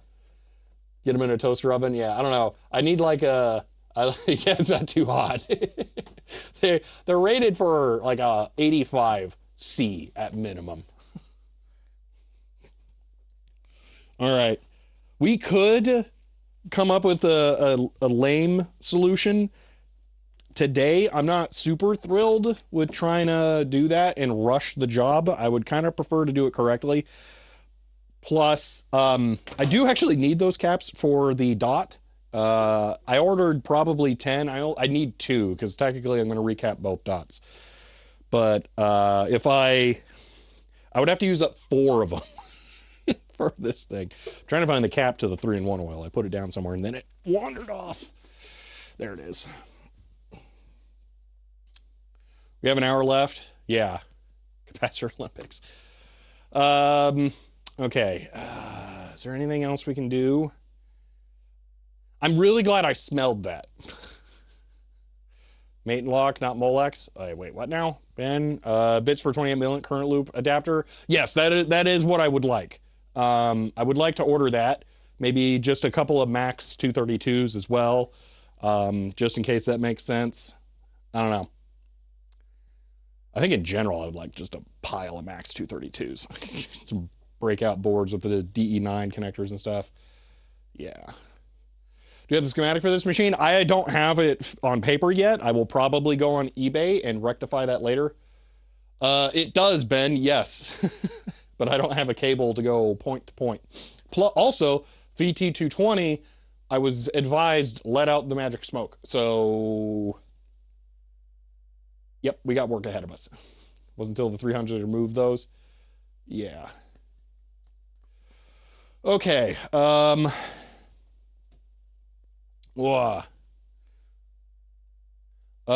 just see how critical the value is of that capacitor. Yeah. So I was already going to fudge it a little bit, going 180 to 220. I was willing to do that today. So I think you should buy a couple of connectors if you can find them. Yeah, I would definitely be a fan of that. 10 run down the van, grab the VT220 for Ben's benefit. No, no. We're not doing anything with the VT220 today. We're not cracking open 2 decks. If I am like on the ball here, I can order capacitors like tomorrow, and then we can have them by Friday, maybe if I'm lucky, and then we can actually continue this. So that's probably going to be the goal. Oh man. But hey, we made really good progress on this already. We've identified and fixed one issue with the stuck head. The fuse wasn't blown. I will want to look at schematics and service stuff to make sure that the fuse is in there is the correct one. So at least bring it in the office while you're on the clock. No, I can just bring it in the office while I walk up next time, and that's calorie efficient. So make sure to catch Shelby to the calendar for next Friday then. Yeah, probably if this thing works, we're probably doing a lot with it next weekend, because if it works, I'm going to be all kinds of over it to play around with serial on a hard copy teletype. Like, what? That would be nuts. I will... I was going to say something.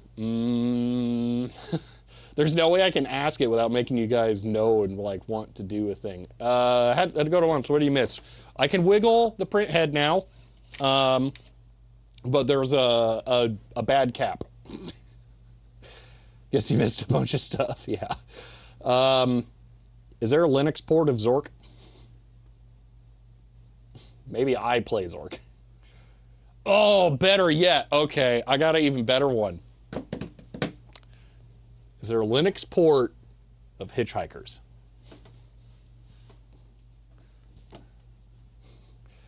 Did it explode? No, I didn't power it. There is a Linux port of Hitchhikers. Ooh. Zork plays us. Pretty sure Zork was playing us the whole time we ran it. They're all the same interpreter? Okay. I think I will play hitchhikers on it. I don't think Larry 1 is going to do 7-pin. That would be pretty sweet. Dude, I'm so looking forward to doing the first supporter printout on this thing. It's going to be awesome. Oh my gosh. Stab DECWriter with a sword. I'm excited. All right, we got to figure out how to proceed. I think we got to go sit down and like look at caps. Let's put a cap order together. See if there's other parts I need. I'm firing up the workstation. I hadn't even touched a modern computer before I came into the office. I literally rushed to drag this thing up here as fast as I could. It's always caps, yeah. Ugh. So playful. It's not on Caps Wiki yet. What, the DECWriter 3 that I've had for 3 hours? Not sure the dot's on Caps Wiki. Did I do that? I think I did. Ooh, oh man. All right, let me push his buttons over here. Oh, I'm gonna grab my flashlight too before I forget that. You know what? There's another thing I'm gonna do really quick. There was some that I meant to bring home yesterday. I think I'm gonna have to film the next video at home, the next main channel video, unfortunately. So I want to take the stuff I need to film at home right now. Put it all in a nice pile by the door so I have to step over it or kick it or move it out of the way to even leave. There we go. Okay. Ooh.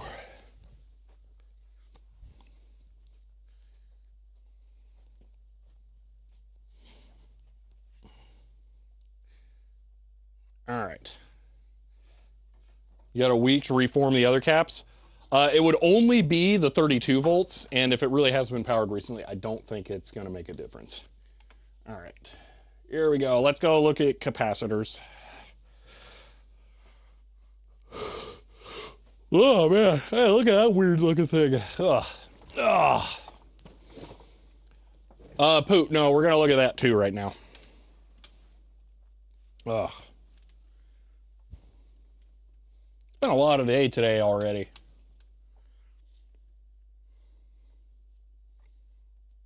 So you can completely fail to get out of the first room, but on paper, do it, yeah. Oh, man. I don't mean to be yawning, I'm sorry. You know, if you can humor me for a second, I haven't been able to look at comments since I forgot to publish the head solenoid repair video yesterday. Oops, so I put it up this morning. And I had to leave immediately after that. So I haven't seen what anyone said about that. Let's look at comments just together. Let's just look at this because I have not been able to see what people are saying about it. Here we go. Meant to remind you about that last night. Yeah, I just completely forgot. Yesterday was that was another day that was a lot of day. That's not a repair. That's surgery. Well done. See, high risk, high rewards. Great fix. Thank you. Great job. Thank you. Hooray. That was a great win. Nice work. Thank you. Strong was hoping to see you have to make a new one. That sounds miserable. You really lucked out. Guess you didn't release all the magic smoke. I released the maximum amount of magic smoke I could before it became a problem. Repair, success, tractor paper is the best paper. Oh, it so is. Never really liked printers came after this style. Have to adjust your pressure. You're multi-tonal. Ooh, that sounds cool though. Don't care about color. Yeah. Oh man. Love this kind of stuff. Nice. When you see this thing doing something, yeah. We'll see maybe someday. Oraku says CHER 100 smoke switch magic more magic end of line. Yeah. Chloe, thank you for the 100 bits. Silicone oil may be safer near plastics. That would be over other like dinosaur juice oil. Yeah. But he managed to get it to live again. Oh, it really sucked. Yeah, okay. And then that's, I think there were only like 3 other comments after that. Yeah, okay.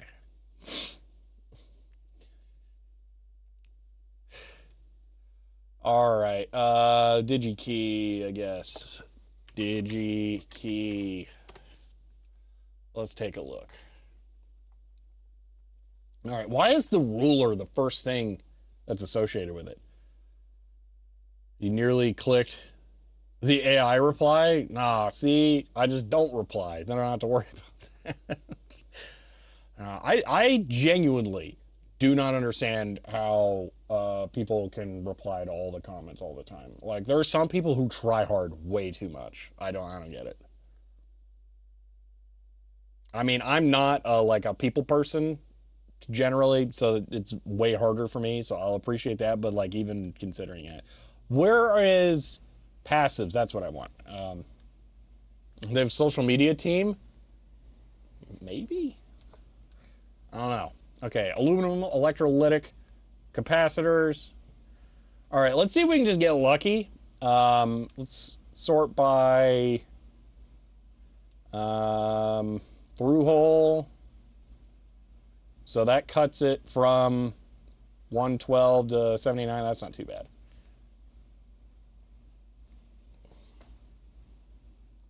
Did you just Google DigiKey? What do you mean? He replies all plot comments, plot twists. It's Jordan on TT now.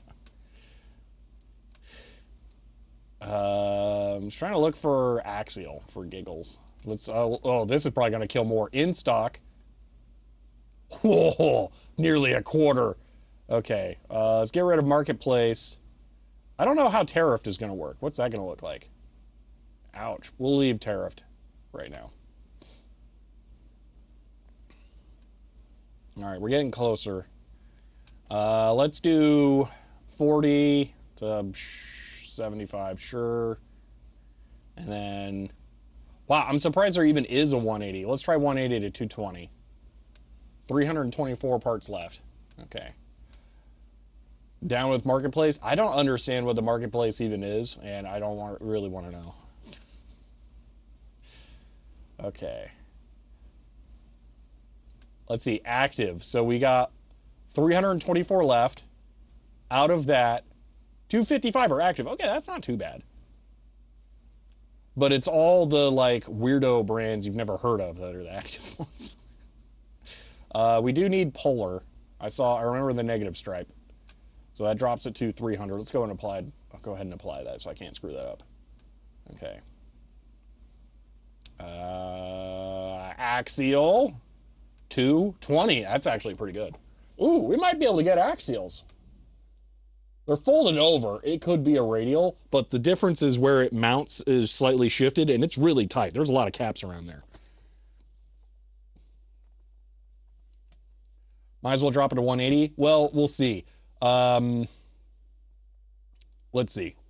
Yeah, 1. That's what I thought. So I bet in the circuit, it doesn't matter if it's a 220 or a 180. That's a pretty negligible difference. If I was not banned from using Python calculators, I would. You know what? We can cheat. I'm going to cheat. Calc. We're going to do it with LibreOffice. Let's see. 220, 180. Let's do this divided by this equals, so it's 22% off. That's not too bad. Bulk cap, it doesn't matter. Bigger is even better. Yeah, for the most part. What stock do I have to short when... What stock do I have to short when caps go extinct? Yeah, I'm not looking forward when caps go extinct. I'm really, really nervous about that. Thought by cheat you meant a chatbot? No. Gross. 22 plus tolerance, which can be up to 50%. I don't see a 50%. Oh, there is a 50% here. But anyway, yeah, it's really, really close for this kind of cap. So I would prefer to sort by life, run life. So let's sort down. And then we'll price by 10x. Because if you can buy 1, you can buy 10.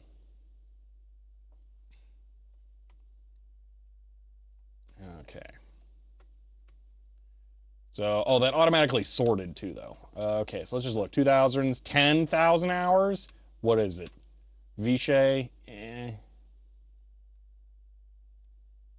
Vishay. What brands are left? Kemet, Vishay, and Vishay Sprague. I don't know. Did that thing again where I looked to see what was on screen before I posted. Oh, yeah.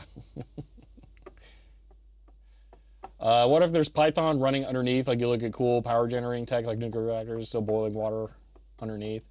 I'm allowed to do Python calculations. Basically, the restriction is I can't do interpreted Python calculations. That's the reality. If I wrote a script to do it and then executed the script, I would allow that, but it would be very cheaty.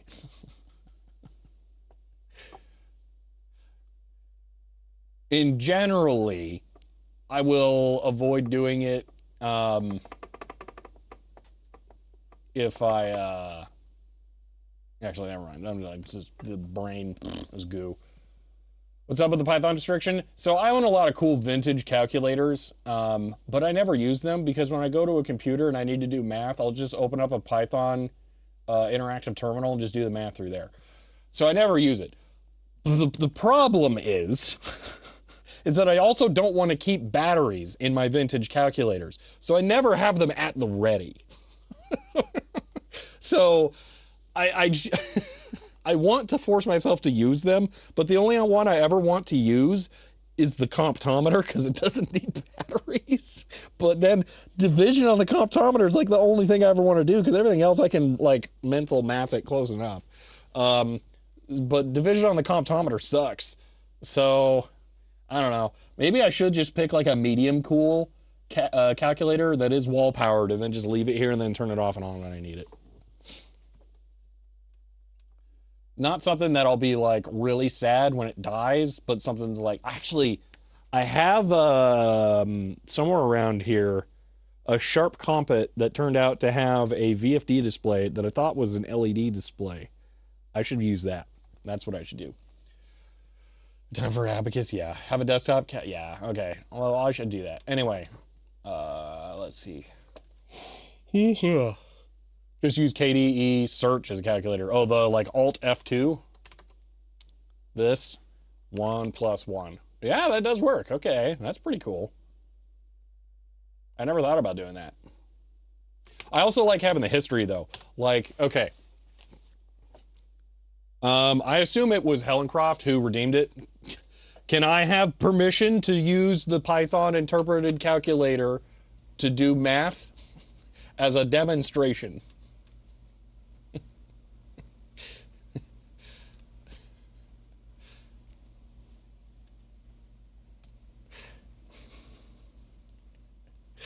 You didn't do it this stream? Oh wait, who did? Let's see. Who was it? It was Sanity. Okay, Sanity. Do I have permission for demonstration?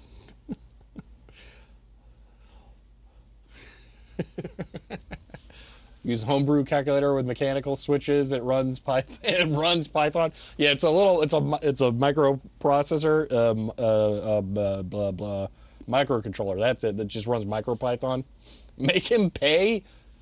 You get a poll. I was gonna do cool math even.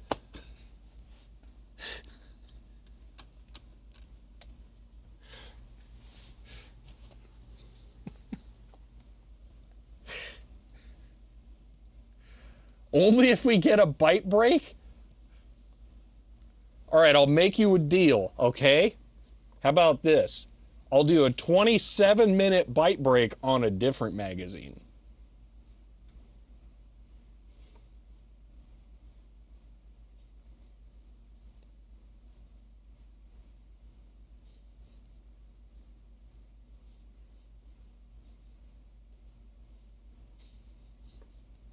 Bash can do math too? Bash sucks. Bash is the worst to do math in.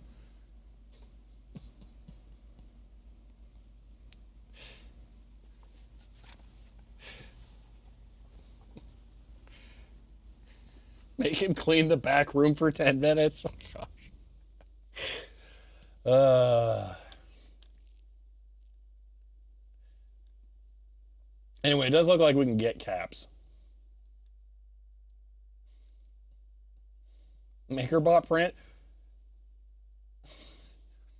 Nobody took the bait on the pipe rig.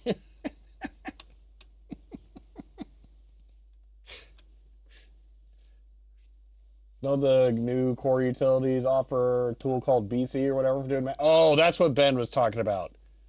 Okay, I'm giving myself a that's not Python because I don't even know how to do this. Control Alt T. What man? BC.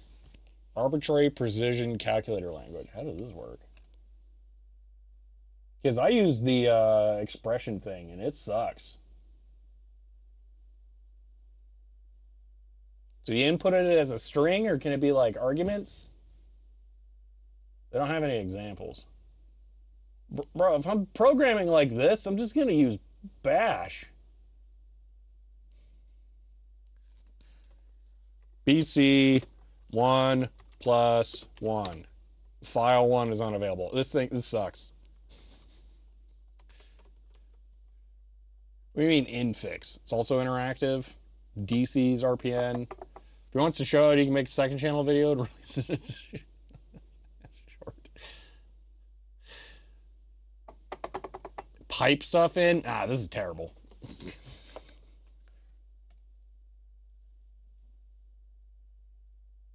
Just run BC? No, you missed the point already then. The only time I ever want to do math and bash as part of a script and then interpreted sucks, and I don't want to pipe values in. I want to be able to do other stuff. Yeah, that's worse than the EXPR program. Fine, you can do it. I hate to watch you suffer too much. All right, Sanity gave me permission. All right, here we go. Python math. Here's why Python as a calculator is so awesome. Okay?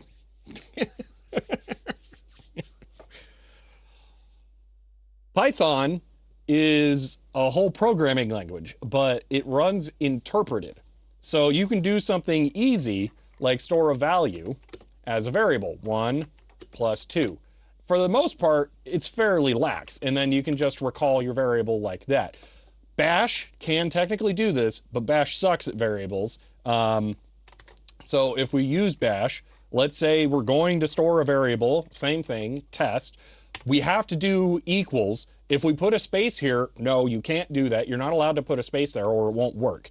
Can't put a space here either because Bash actually only ever does this as strings. So then we have to enclose it as a like an expression, a code statement block here, and then we can do EXPR and then 1 plus 2 like that. Then we have to echo test. All right, so we can do echo, but we got to put the $ there because now we're referencing it as variable. That's how you can do the equivalent thing in Python. So this, way simpler than this because Bash sucks. So that's why I use Python interpreted for simple math. But you can do complicated stuff in here. This is something that I did actually just last night. I wanted to know the distance between two date times. Import date time from date time. All right. So we do, did you mean to use from import? Yeah, nerd, Python, whatever. I can spell. So we can, I swear I can. Cannot import, oh my gosh. There, okay. Ambles off, find a sandwich, okay. Is there anything programmatic that Bash isn't bad at? Yeah. So it's called Bash because doing it makes you want to bash your head in? Yeah. Third time's a charm? Let's pretend that it only took 3 times. Yeah. Okay. Hold on. It's a really weird function that I want here.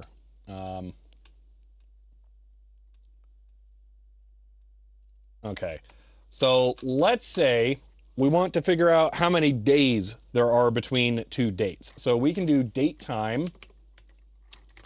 And then we're humans, so we're going to probably think about this as a string. So we're going to do string p time here. We define our date. We input our date here. So let's do, what is today? November, and then 9th, okay, and then 2025. All right, we do that, and then we define our format. So we could do %B, and then %D, and then comma, %Y, okay, and then that undetected string, okay, so now we have a date time object that equals this. All right, we can store this as today. All right, equals this. Then we could do, like, let's say we do DECWriter. All right, so let's say we want to figure out how old the DECWriter is. We could punch in the dates from what we found. So that was the 9th week. That is March. Let's say 2nd from 1986. All right. What if it's year 198? You don't know, Python. It was 1987. There we go. So we have 2 date times now. So if we do dec, we can see dec was that time. So now what we can do today minus dec, and then we can brace this, and then we could do years. We could do year. We could do, I know day works, right? Date time, time delta has no attribute, days. Okay, why did years not work? Years. Has no attribute years. Well, that's weird. Days work, so it was 14,000 days. That's how old in days that DECWriter is. But here we're using variables with field members, function objects. Like it's fancy. This is why Python rocks for this. I got no idea why time delta doesn't have a years. Hold on. I can't put that in the URL to search. I don't want to search V.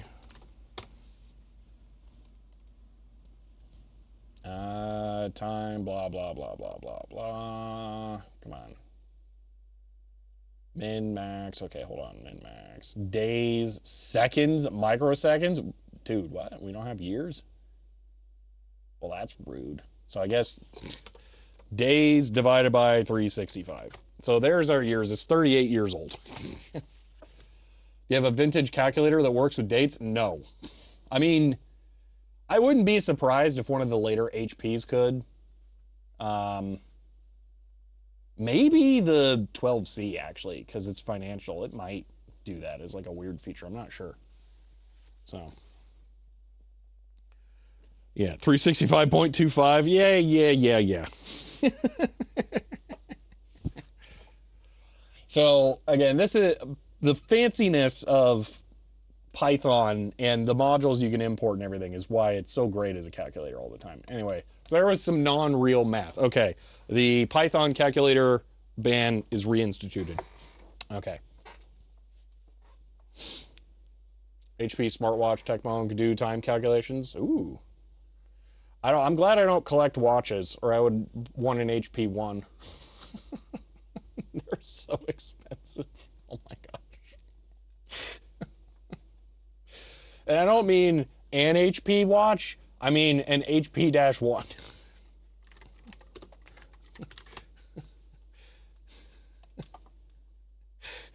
Look at it. Oh my gosh, it's incredible.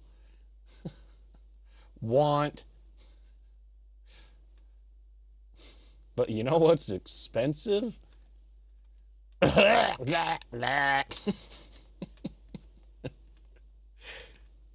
That's the one. He has one? I don't remember that. Oh my gosh. I wonder if he bought it when they were like reasonable, or maybe a viewer sent it to him, because I don't think he would pay like $3,000 for a video subject. He's too sensible for that. Python to work, it's just like import my file, load a data frame, do calcs, output to Excel, all Python packages. Only write like 20 lines of code. Yeah, it's incredible. Curious what's happening with Amiga. Imagine's on the back burner right now. Yeah, back burner.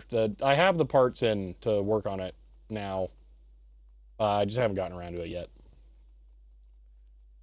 they any more expensive than HP atomic clocks? I don't know how much those are. actually. Those have never been reasonably priced ever. All right. What doodad and majigger do I want to order? Hold on. I'm gonna bring up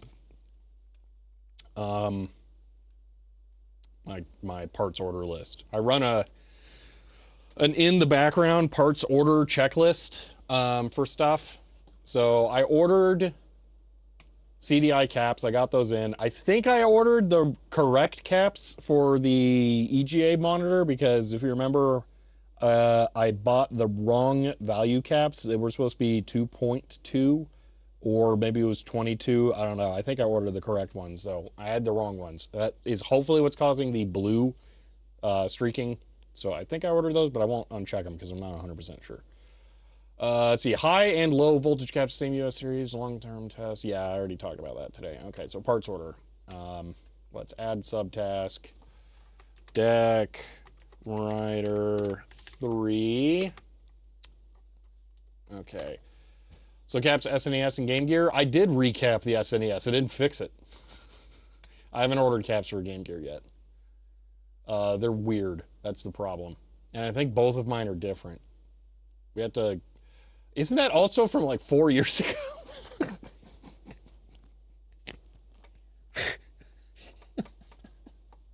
So bad. But yes, I did recap the SNES. I just didn't solve it. I'm pretty sure I should recap all my N64 power supplies while I'm thinking about it. Because I was running one the other day, and when I went to go turn it off, I also unplugged the power supply, and it smelled a whole lot. Ordering Game Gear caps? No. The problem with the Game Gear caps, you guys remember, they look weird.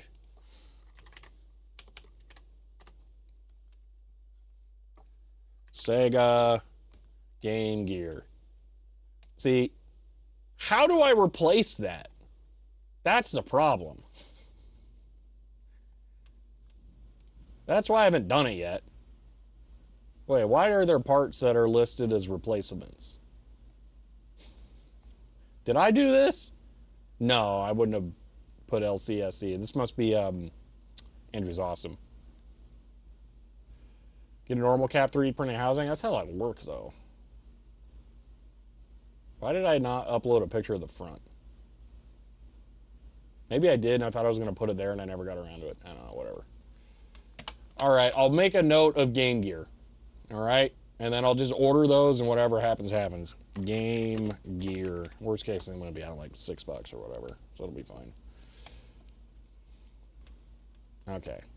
Normal cap and hot glue. Standard radial and a plastic shell. Yeah, but they got like the whole weird lead forming. That's the thing.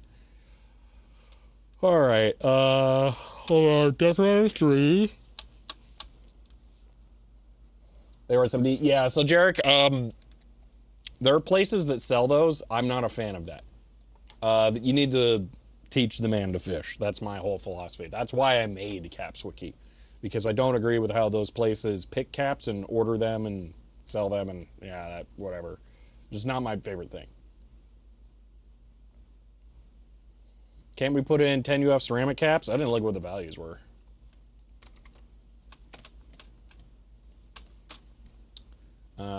We got 100 UF and an 820 UF. I don't think we're getting ceramic up to 820. I mean, unless we stack 82 of them, we could do that.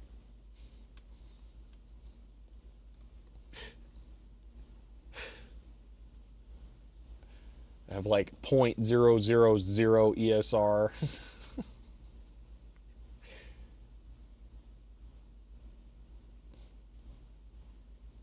All right, let's see. Fine tantalum caps, yeah.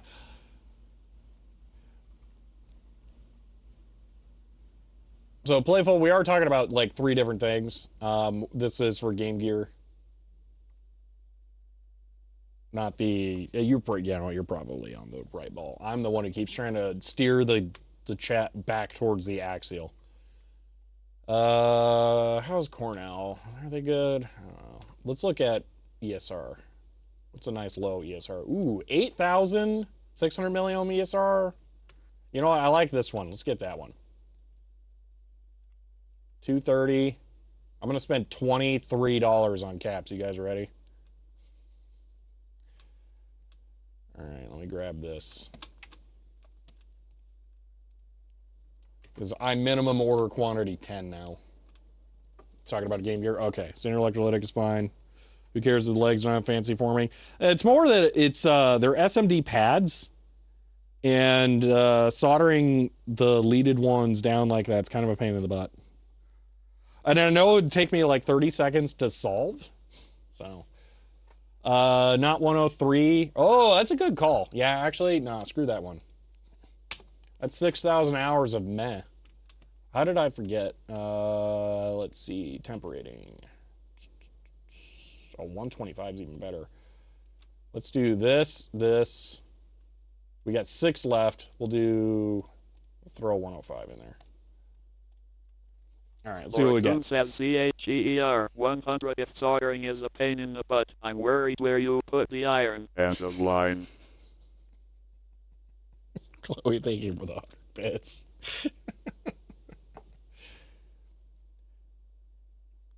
I don't know what the temp rating is on the original. What doesn't hurt to overspec. Okay. So 10,105, 500. Well, that's just better and the same price.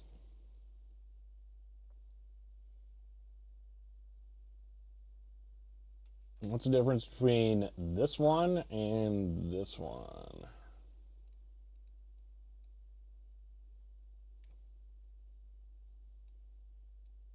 This one is Vichy. That one's Vichy.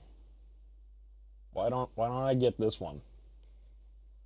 Bulk versus cut tape. Okay.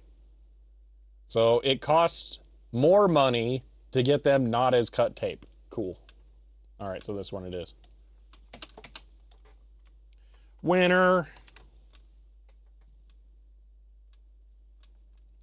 I did not upload Game Gear front picture of the other ones. Okay, only just to not put it in the info box. Okay. I wonder why.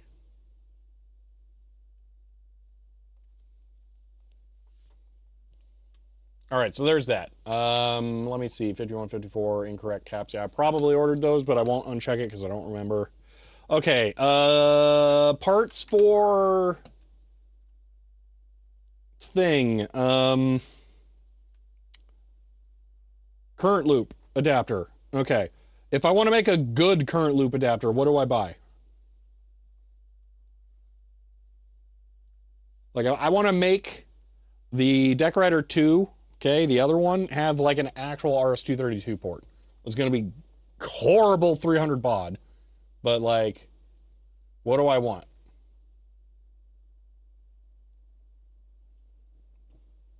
So I'm looking through the schematics. Okay, so a 6N139. Let me look at that. 6N139.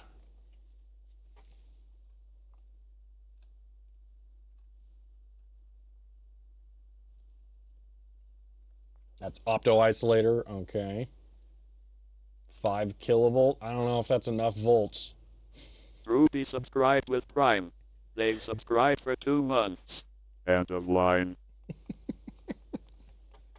I don't know why it's like cutting off the first part of your name. I wonder if I have a really slow attack on there from back when it used to be noisy.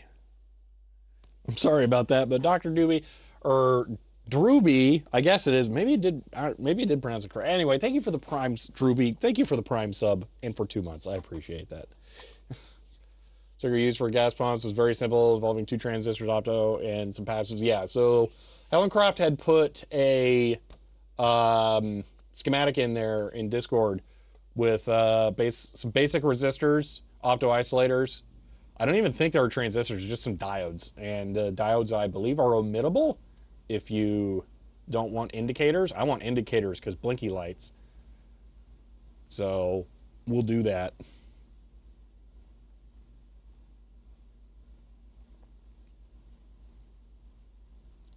So I'm looking at your schematic now. It looks like just random resistors, which I think I probably have all of these as SMD values already. So that one's one. That was for a device. Should also output power on the data connector. Oh, so you needed like, isn't that what the 20 milliamp current loop or I'm confused. Are you saying that that one doesn't quite work, or this part probably works no matter what we're doing, right? Like that, this would be a good one just for doing this. So I'm not going to regret buying this. There's provide power as well as current. Yeah, I think there's on the UART one a power output.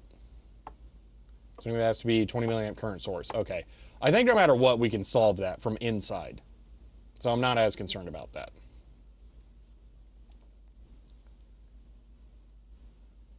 But should I get, so let's say we get 10 of these, all right? Wow, they just got the straight up 6N139 on here, huh? Is this TI? Who is this? Manufacturer, lead time, DigiKey, manufacturer, ISOCOM, okay. So I'm pretty sure this has to be unique on DigiKey, doesn't it? Uses schematic with last schematic with only wires. Last schematic. Okay, hold on, looking. With only wires. So it's the red stuff. I assume you're jumpering some things. Does that convert the 20 milliamp current loop to basically RS-232 in the DECWriter 2?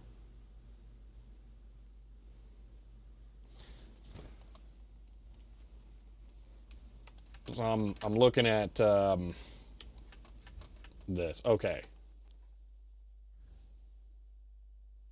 So then we only need connectors and stuff. RS-232 can supply 20 milliamp on its native wires.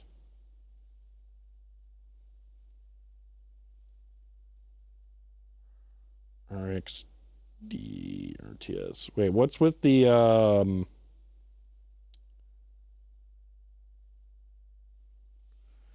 what's with these being like flipped from each other?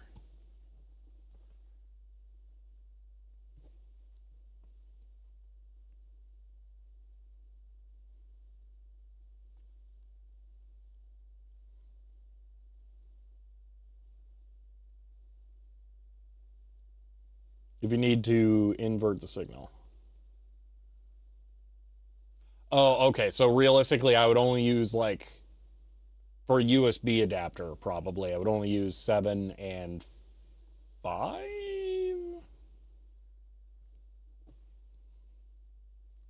All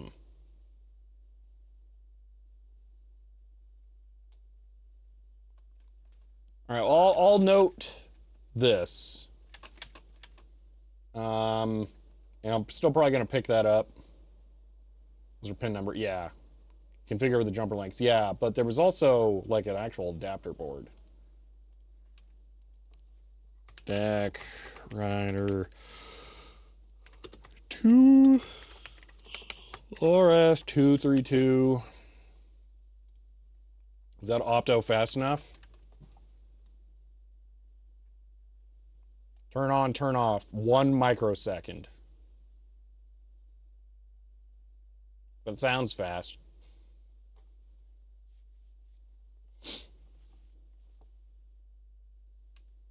See if the data sheet describes it as a frequency.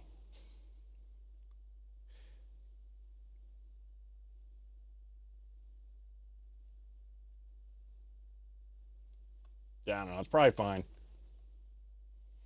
Wire only is the dirty way for it cheap to test. Yeah, I would prefer to build like a real adapter.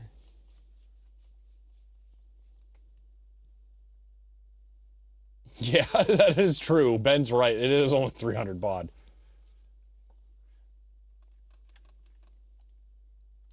All right, I'm going to put that in. Let me look up a Max 232. Max 232.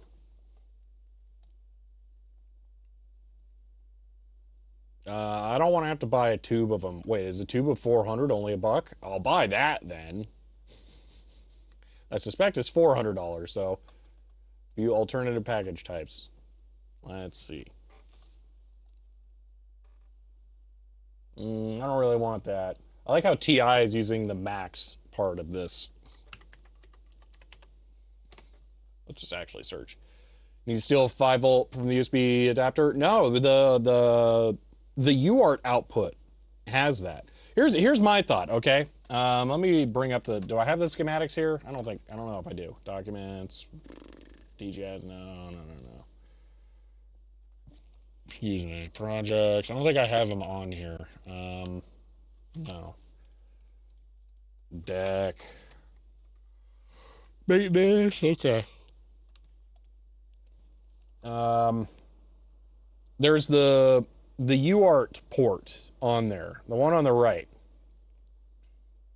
That one has just RX and TX that are like TTL 5 volts. So J4 here, if I understand correctly.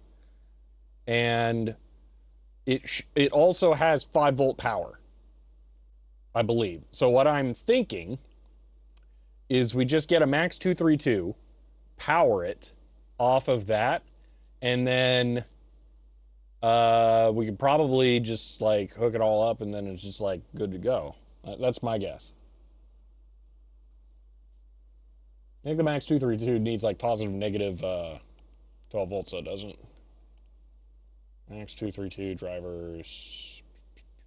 Yeah. Yeah, should work fine. That's my thought. Is that we essentially make our own adapter board out of that. Without the requirement for external capacitors. Ooh. Not having external capacitors does sound nice.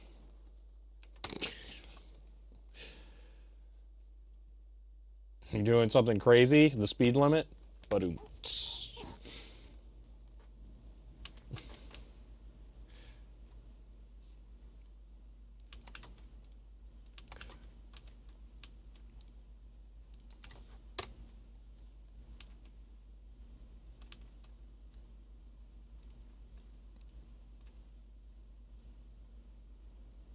Oh, it's the Adafruit one. Yeah, okay. Yeah, we can just do that for sure.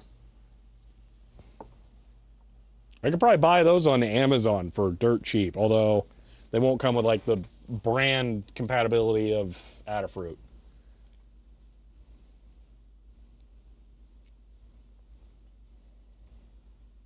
Do the DECWriters have a CPU? I mean, probably. The male and female version? Oh, yeah. I will want to pay attention to that.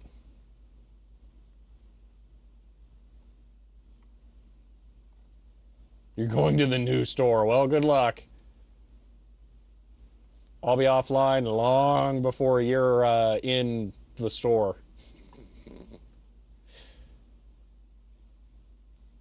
Choose processor implemented in discrete logic. Oh, okay. 3 probably does. Yeah, there's a lot of chips in there.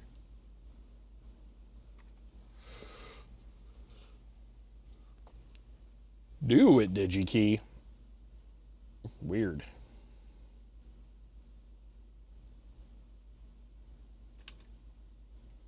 Yeah, you know what? I'm a fan of this.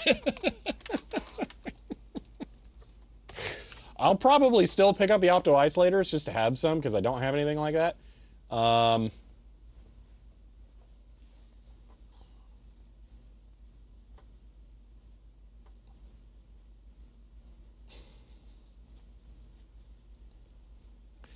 I don't think people understand how much computational power you do actually need to run Doom. I think it feels like everything beyond 1995 is all the same amount of slow. Yeah, that's probably it for, yeah. That's the one I'll actually buy, Hellecraft. I'm just going to add that to cart right now. Oh, there's a bunch of stuff in my cart. Are they going to actually let me buy things now? Last time I tried to buy things, they were like, no, we're not going to let you. See, there's some resistors, some transparency sheets. They were on sale when I put them in there. They're still on sale now. Who would have guessed? The DVI extension cables I wanted are not in there. Yeah. Okay. Well, I will definitely order those. That's a lot easier to get. And then the capacitor from DigiKey.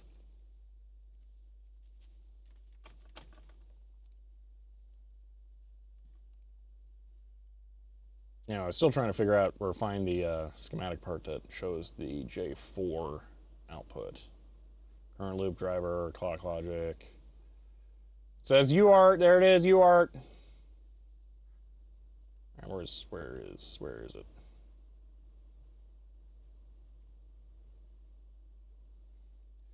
Then we need to disconnect the current loop stuff on the board? Wait, I don't like that. What are you talking about? I'm less of a fan of that. Not like I'm ever going to run current loop, but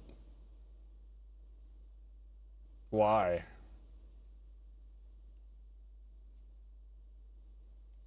Maybe I'm assuming that they would have buffered both outputs and then they're not. Should probably read the manual.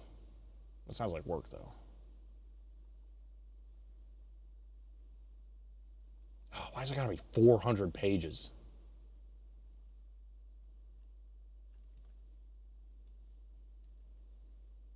Can't have two outputs going to one input. Well, they're not going to be active.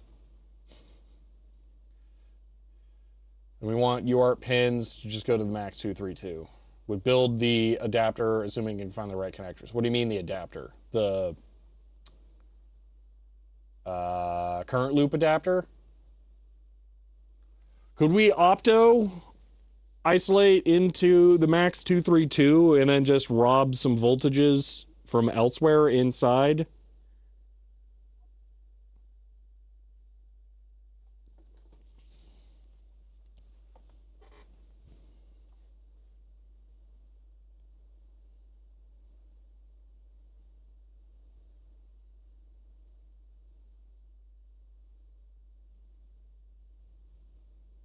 I think I need to look up more what current loop is.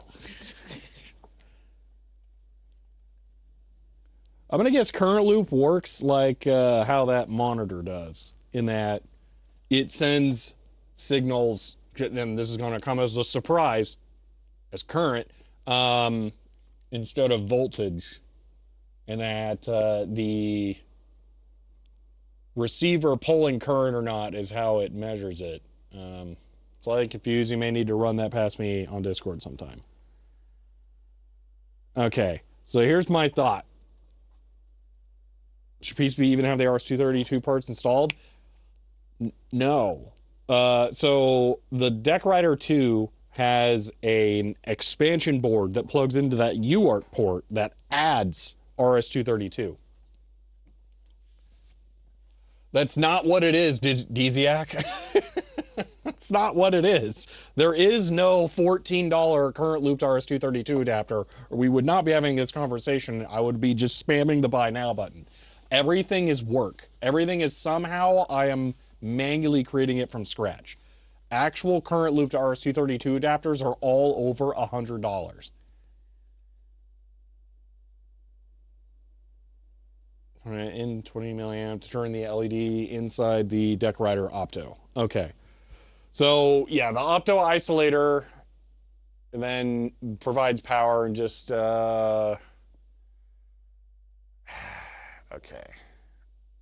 Yeah, let's not try and figure this out right now in 2 minutes. The onboard current loop receiver is going to be driving RX itself, so the max 232 will be fighting it short. Yeah, okay. Yeah, I'm not a fan of dueling outputs. Not mad. I am mad that they're all the current loop adapters are so expensive. It's so stupid, but they're probably only being bought by people who don't care about prices.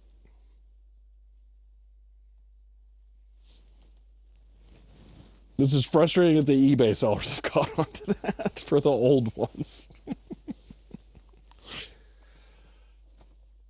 All right. See, if you need this, you really need this problem. Yeah.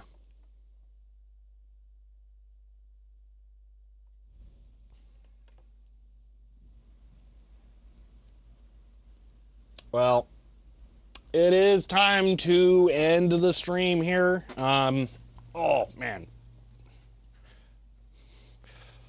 So I think the DECWriter 3 is really promising. Do need to... Sorry making that sound all the time here.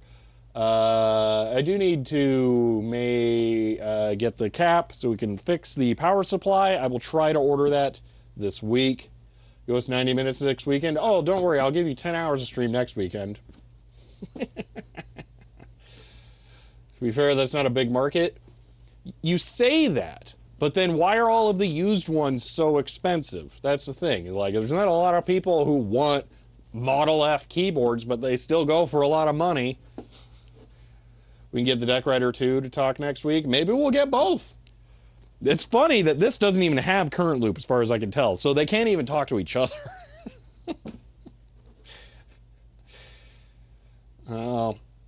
That would be more helpful on Discord because that link's going to evaporate in a little bit here. Netherlands, €450. Yeah, exactly. That's the problem. So, all right. Businesses that need the exact same user pay whatever. Exactly. That's the whole problem. All right, it's outro time. Boom. Outro. Okay. Oh, I didn't hit the button. Hello. All right. Well, that was DECWriter 3. I'm really, really optimistic about the DECWriter 3. I'm excited to get it working. We do have to order some parts to do that I didn't realize. I am kind of surprised that it's a little cap in there that's bad. I'm glad I caught it. Really, really glad I caught it. Because that could have gone very bad since it's dry. And the crystal is, or the electrolyte is crystallizing and expanding. That would cause high resistance inside. That could have been like a fire hazard type thing. So yeah, definitely don't want to power that right now. But yeah, so I will see you all next Friday. We will continue the DECWriter 3 shenanigans. Probably mix in the DECWriter 2. I'm gonna have to actually make sure I don't cross-contaminate parts now. But yeah, so we got more to do on these. If you enjoyed this stream, you may want to follow to be notified when I go live again next. If you want to help support the channel, you can find me on Patreon. But for now, that's it, and I will see you all next time.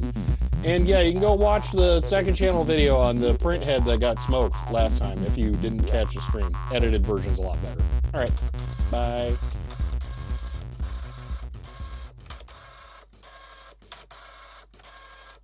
K37, thank you for the DECWriter. I'm really excited about it.